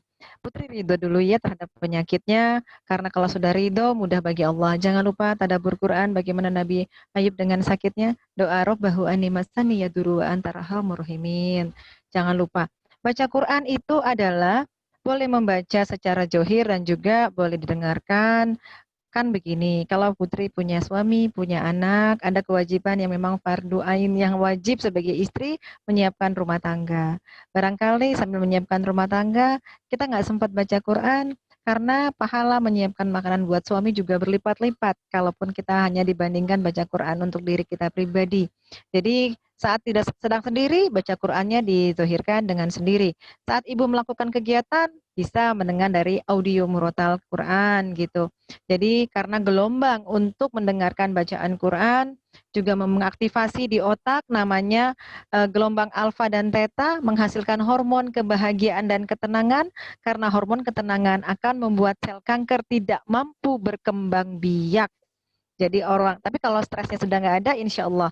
Jadi ada suatu program kematian sel kanker dengan menenangkan. Ini riset yang ada di Universitas Islam Malang, dari penelitian kanker, sel lain kanker dipisahkan dari tubuh yang menderita kanker. 3 kelompok, 1 didengarkan Quran, surat Al-Fatihah saja padahal 30 menit setiap hari, kemudian kombinasi kemoterapi dan Quran, dan yang ketiga adalah kemoterapi saja, 80,70% secara riset sembuh, sel kankernya mati bunuh diri sendiri dengan terapi didengarkan Quran. Sementara 60, sekian persen terapi kombinasi dan kemoterapi 64,17%. Nanti saya share kalau ingin ada jurnalnya. Jadi secara riset memang sudah dibuktikan terapi mendengarkan Quran, membaca ini ada hubungan deep breathing. Deep breathing adalah kalau kita tahu aja membaca Quran, tiba itu ya, pakem-pakem berhenti bacaan Quran 1 ayat aja. Tarik nafas dalam itu kan ditahan ya udara. Nah, pernapasan abdominal deep breathing itu ternyata mengaktifasi syaraf parasimpatis. Syaraf parasimpatis juga mengaktifkan juga hormon-hormon ketenangan. Masya Allah. Jadi orang yang sering tarik nafas dalam, ya contohnya gini, kita ada masalah Bu ya. Contoh kita nggak usah baca Quran aja, terus mendengar kabar, terus kita cari solusi tarik nafas. Nah, gitu. kita akan membantu merelaksasi berita buruk tadi loh sebenarnya. Apalagi kalau dengan bacaan Qur'annya. Tarik nafas sambil melafazkan ayat-ayat Qur'an, Allah ganjar pahala. Jadi lanjutkan Bu ya, ikhtiar dengan Qur'annya, berinteraksi dengan Qur'annya, pola makan baiknya tadi ya, yang halal, thayyib dan berasal dari buminya, berpuasanya, tetap berbuka tidak dengan kolak ya Bu, berbuka dengan kurma dan air dan madu saja. Habatus saudanya jangan lupa adalah obat segala penyembuh dan berbekam hanya pada kulit yang tidak ada melanoma malignanya. Silahkan pada tanggal-tanggal sunnah. Insya Allah Bu, kembali ingat tidak ada hubungan sakit dengan kematian. Ibu adalah orang mulia terpilih dengan kesabaran Ibu. Saya pernah iri dengan sahabat saya. Mata kepala saya melihat sahabat saya penderita kanker darah yang wafat dengan tangan sedang bertasyahud akhir. Dia wafat dengan menyebutkan la ilaha illallah. Kadang-kadang kacamata sebagai orang yang hanya memandang jasad, mengandang sehat segalanya. Barangkali kalau kita sehat, kita teringin tertawa terbahak-bahak, lupa ingat kematian. Tapi kalau orang yang sakit, kalau dia selalu berzikir, dekat kepada Allah, dia lebih mulia dibanding kita. Apalagi orang yang sakit, terus tiba-tiba memang ajalnya Allah jemput, dia sedang melafazkan tasbih zikir kepada Allah, Allah jemput dia sedang bersyahadat, maka surga menanti. Jadi sebagai kacamata orang beriman, jangan anggap sakit adalah sesuatu yang menyiksa, tapi sakit adalah cara Allah sedang ingin memuliakan hambanya. Pada Ibu Tri, lanjutkan perjuangan, saya yakin. Insya Allah ketika kita sedang mengingatkan dalam kebaikan, insya Allah Allah kumpulkan kita dalam jannahnya suatu saat nanti. Insya Allah. Demikian Bu Tri, syafakillah la ba'sa tahurun, insya Allah. Amin, insya Allah. Baik, mungkin satu peserta lagi ya bisa untuk berinteraksi secara langsung. Sini sudah bersiap Bu Diana Ayu. Assalamualaikum Bu Diana. Waalaikumsalam warahmatullahi wabarakatuh. Ya, Bu Diana. Halo. Dari mana Bu? Saya dari Jakarta. Oh iya, silakan pertanyaan langsung ke Dr. Meti. Ya, Assalamualaikum Dr. Meti. Mau tanya bagaimana pola makan untuk orang dewasa dan anak yang underweight, Bunda? Begitu. Terima kasih. Assalamualaikum warahmatullahi wabarakatuh. Waalaikumsalam warahmatullahi wabarakatuh. Nah, yang pertama, underweight ini dicari pemicunya. Kalau berasal dari orang tua yang memang kurus, kita sudah membawa gen, kita terlahir dari orang tua yang kurus, ya. Dengan melihat BMI-nya underweight, berarti kan berat badan dibagi tinggi badan kuadrat dalam meter di bawah rasio 18 kalau nggak salah. Nah, jadi kalau demikian Bu, Ibu periksa juga parameter hormon tiroid. Apakah tiroid T3, T4-nya, TSH-nya normal? Kadangkala kita makan banyak nggak gemuk-gemuk atau nggak normal-normal beratnya, jangan-jangan hormon tiroidnya ada masalah di sini. Kalau semuanya normal, tiroidnya normal, Ibu coba cek ya kalau ada sesuatu, obati dulu tiroidnya dengan banyak hal. Ya ada topik khusus lah tentang tiroid. Nah, kalau misalnya normal, berarti Ibu harus mengasup, menimbang kalori saja. Ada rumusnya BMR Bu, Body Metabolism Rate ya. Misalnya kalau Ibu tingginya berapa, umurnya apa, jenis kelaminnya apa, misalnya Ibu minimal 2.200 kilokalori. Nanti ada beli buku satuan pengganti. Kalau Ibu selama ini makannya cuman 4/6, porsinya itu setengahnya sayur dan buah, boleh Ibu lebihkan sedikit yang dapat menambah bobot, yaitu protein. Ya, proteinnya lebih banyak. Kalau ikannya sepotong, tambahkan sekali makan jadi 2, jadi sehari 6 ekor. Protein lebih baik diperbanyak daripada Ibu perbanyak dari karbo. Karena kalau karbo saya pikir Ibu pekerjaannya tidak terlalu berat ya, bukan pekerja yang menggunakan physically. Protein diperbanyak, kemudian makan protein bukan hanya dari hewani, Ibu banyak makan protein dengan mengasup misalnya telur rebus, putihnya saja sehari 6. Jadi catat Bu, protein berasal dari madu 3 kali 2 sendok makan, telur sehari putihnya saja 6 butir sehari direbus, kemudian Ibu kombinasikan karbohidrat sehat, makan korma sekali makan 7 butir, boleh pagi, siang, dan malam, korma saja untuk sumber karbo terbaik, dan lemak bayinya Ibu minum minyak zaitun 3 sendok makan sekali minum dalam sehari sebelum makan. Insya Allah dengan meningkatkan karbo yang sehat, protein yang sehat dari asupan yang sehat, lemak yang baik, termasuk alpukat boleh 6 butir sehari, beberapa pasien saya menambah berat badannya mencapai normal. Tapi ingat tadi hormon tiroidnya harus diperiksa. Demikian saran dari saya. Baik, Masya Allah. Jadi perlu dilakukan pemeriksaan dan cari tahu dulu ya Bunda ya, kenapa bisa underweight, apa penyebabnya, itu baru kita coba cari solusinya dan diatasi permasalahannya apa. Masya Solusinya Allah, karbo, protein, lemak diasup dari makanan sunnah saja. Insya Allah. madu, kurma, dan ini ya, madu, kurma, Madu yang dari zaitun. telur Iya. rebus putih. Ya, betul. Telur juga. Baik, ini karena sudah hampir jam 11 ya Bapak Ibu, karena penyelenggaranya juga dari Palangkaraya, sepertinya sudah mau masuk waktu zuhur. Mengingat waktu juga, kami sangat ingin sekali menjawab semua pertanyaan dari Bapak Ibu semua, namun karena keterbatasan waktu, mungkin insya Allah di lain kesempatan, dan insya Allah nanti bisa lihat video-video Dr. Mehdi di YouTube juga. Insya Allah bisa dilihat banyak sekali topik-topik pembahasan kita, karena memang waktu kita hanya 2 jam hari ini, tidak mungkin untuk membahas semuanya. Jadi nanti silahkan dilihat juga, kita akan share materi dari Dr. Mehdi hari ini, dan videonya akan kita tayangkan kembali di YouTube. Bisa diulang-ulang, karena sebetulnya tadi paparan dari Dr. Mehdi itu sudah sangat lengkap ya, namun memang harus dicari tahu lagi, digali lagi, jadi supaya tidak berulang-ulang begitu ya, karena sepertinya masih ada yang Aisyah sini sebentar Bunda, agak mungkin di paralel ya, ini penasaran ini. Makanan seperti risol, kebab, roti, ini segala macam apakah baik? Bu, tetap ini proses food, makanan tidak terlalu toyib untuk kesehatan. Jawabannya ini, apakah kondisi bekam, apa aja yang nggak boleh dibekam? Kontraindikasi bekam adalah contoh luka luas pada tubuh, luka bakar. Yang kedua sedang kondisi berdarah, misalnya haid, anemia. Yang ketiga penyakit-penyakit yang sifatnya epilepsi, hati-hati karena rangsangan pada permukaan kulit akan menimbulkan kejang. Jadi beberapa, tapi ya kalau saya pikir dari standar yang PBI, pembekam yang punya sertifikasi PBI, mereka sudah paham mana-mana yang tidak boleh dibekam. Silahkan cari pembekam yang memang terstandar dengan PBI, Persatuan Bekam Indonesia, yang ketuanya Dr. Zaidul Akbar. Kemudian makronutrien dan mikronutrien, karbo, food combining, ya silahkan. Food combining itu bukan dari Amerika, dari Palestina.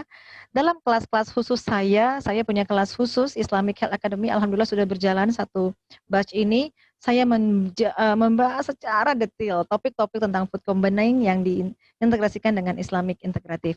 Jadi food combining silakan. Misalnya contoh, tidak menyatukan karbohidrat dengan protein hewan. Iya benar, karena menguras enzim. Nanti kalau enzimnya terkuras, bagaimana metabolisme pencernaan dapat menyerap makanan secara optimal. Tapi yang lebih baik bagaimana ibu mengcombine karbo dengan sayur atau sayur dengan protein hewani.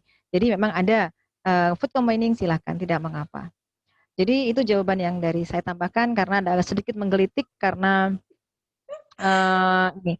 Terus tentang berjemur pukul 2 dan 4. Kalau saya pikir yang panjang gelombang sudah diukur jam 9 sampai jam 11 silakan, pada asar jam 3 sampai jam 4 silakan. Itu yang terbaik panjang gelombangnya yang mengandung UVB. Di luar itu mengandung UVA yang sangat tidak baik untuk kesehatan pada manusia. Karena lebih menembus ke dermis. Demikian saran dari saya. baik. Masya Allah, terima kasih banyak Karena Bunda. menggelitik di layar saya ini banyak sekali dan di luar kemampuan karena waktu juga yang membatasinya. Insya Allah kalau ingin ikut kelas silakan ikut kelas karena kita di sana satu topik 2 jam dibahas. Jadi insya Allah kita dapat mendidik edukator minimal. Ya, minimal untuk keluarganya, tidak untuk siapa-siapa, untuk dirinya dan keluarganya mendidik Madrasatul Ula, khususnya kaum ibu yang menyiapkan kesehatan buat suami dan anak-anaknya di rumah. Demikian saran dari saya. Terima kasih Aisyah dan para panitia. Masya Allah sekali paparan dari Dr. Meiti Alvina. Pada intinya adalah kita manusia adalah makhluk yang Allah ciptakan dengan sebaik-baik bentuk. Namun terlepas dari itu semua, setelah penciptaan dari Allah Subhanahu wa taala, ketika kita sudah terlahir ke dunia, maka kita yang menentukan kita akan makan apa. Jadi, apakah kita mau pilih makan madu, kurma, zaitun, atau kita mau pilih risol, kebab, dan lain sebagainya, itu kita memilih sendiri. Sehingga sebetulnya mengapa kita mungkin kadar Allah berikan sakit, mungkin kita harus menebus dosa-dosa kita terhadap kezaliman mungkin pada diri kita sendiri, begitu ya. Sederhananya seperti itu. Allah tidak mungkin zalim kepada hamba-hambanya, tentunya apa yang terjadi pada diri kita, tentunya itu ada asbab yang mungkin bermula dari diri kita sendiri. Yang terbaik adalah kita memuhasabah diri kita, memperbaiki pola makan kita mungkin ya, dan yang paling utama adalah bertaubat kepada Allah Subhanahu wa Ta'ala. Mungkin itu ya conclusion-nya yang memang perlu untuk kita sadari bersama begitu. Saya kembalikan kembali ke panitia, Bu Alima. Assalamualaikum Bu Alima.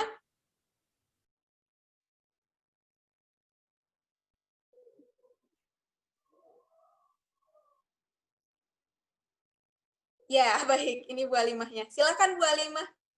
Kita Ya, kembalikan ke Bu jazakallahu Alimah. khairan katsir kepada narasumber kita, Dr. Meti Elvina, atas ilmunya, dan juga kepada Mbak Aisyah yang sudah memandu jalannya diskusi sehingga dapat berjalan dengan lancar.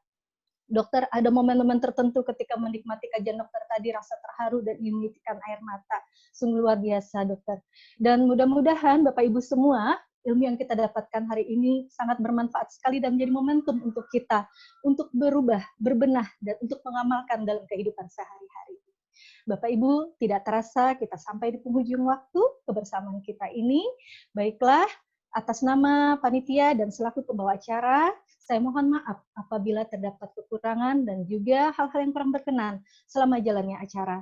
Dan kami mengucapkan banyak terima kasih, jazakumullahu khairan katsir, kepada Bapak Ibu partisipan yang telah mengikuti dengan baik dari awal hingga akhir acara ini. Kita tutup bersama acara ini dengan bacaan hamdalah dan doa kafaratul majelis. Alhamdulillahirabbil alamin, subhanakallahumma wa bihamdik, asyhadu alla ilaha illa anta, astaghfiruka wa atubu ilaik. Salam sehat selalu, taqabbalallahu minna minkum. Wassalamualaikum warahmatullahi wabarakatuh. Waalaikumsalam warahmatullahi wabarakatuh.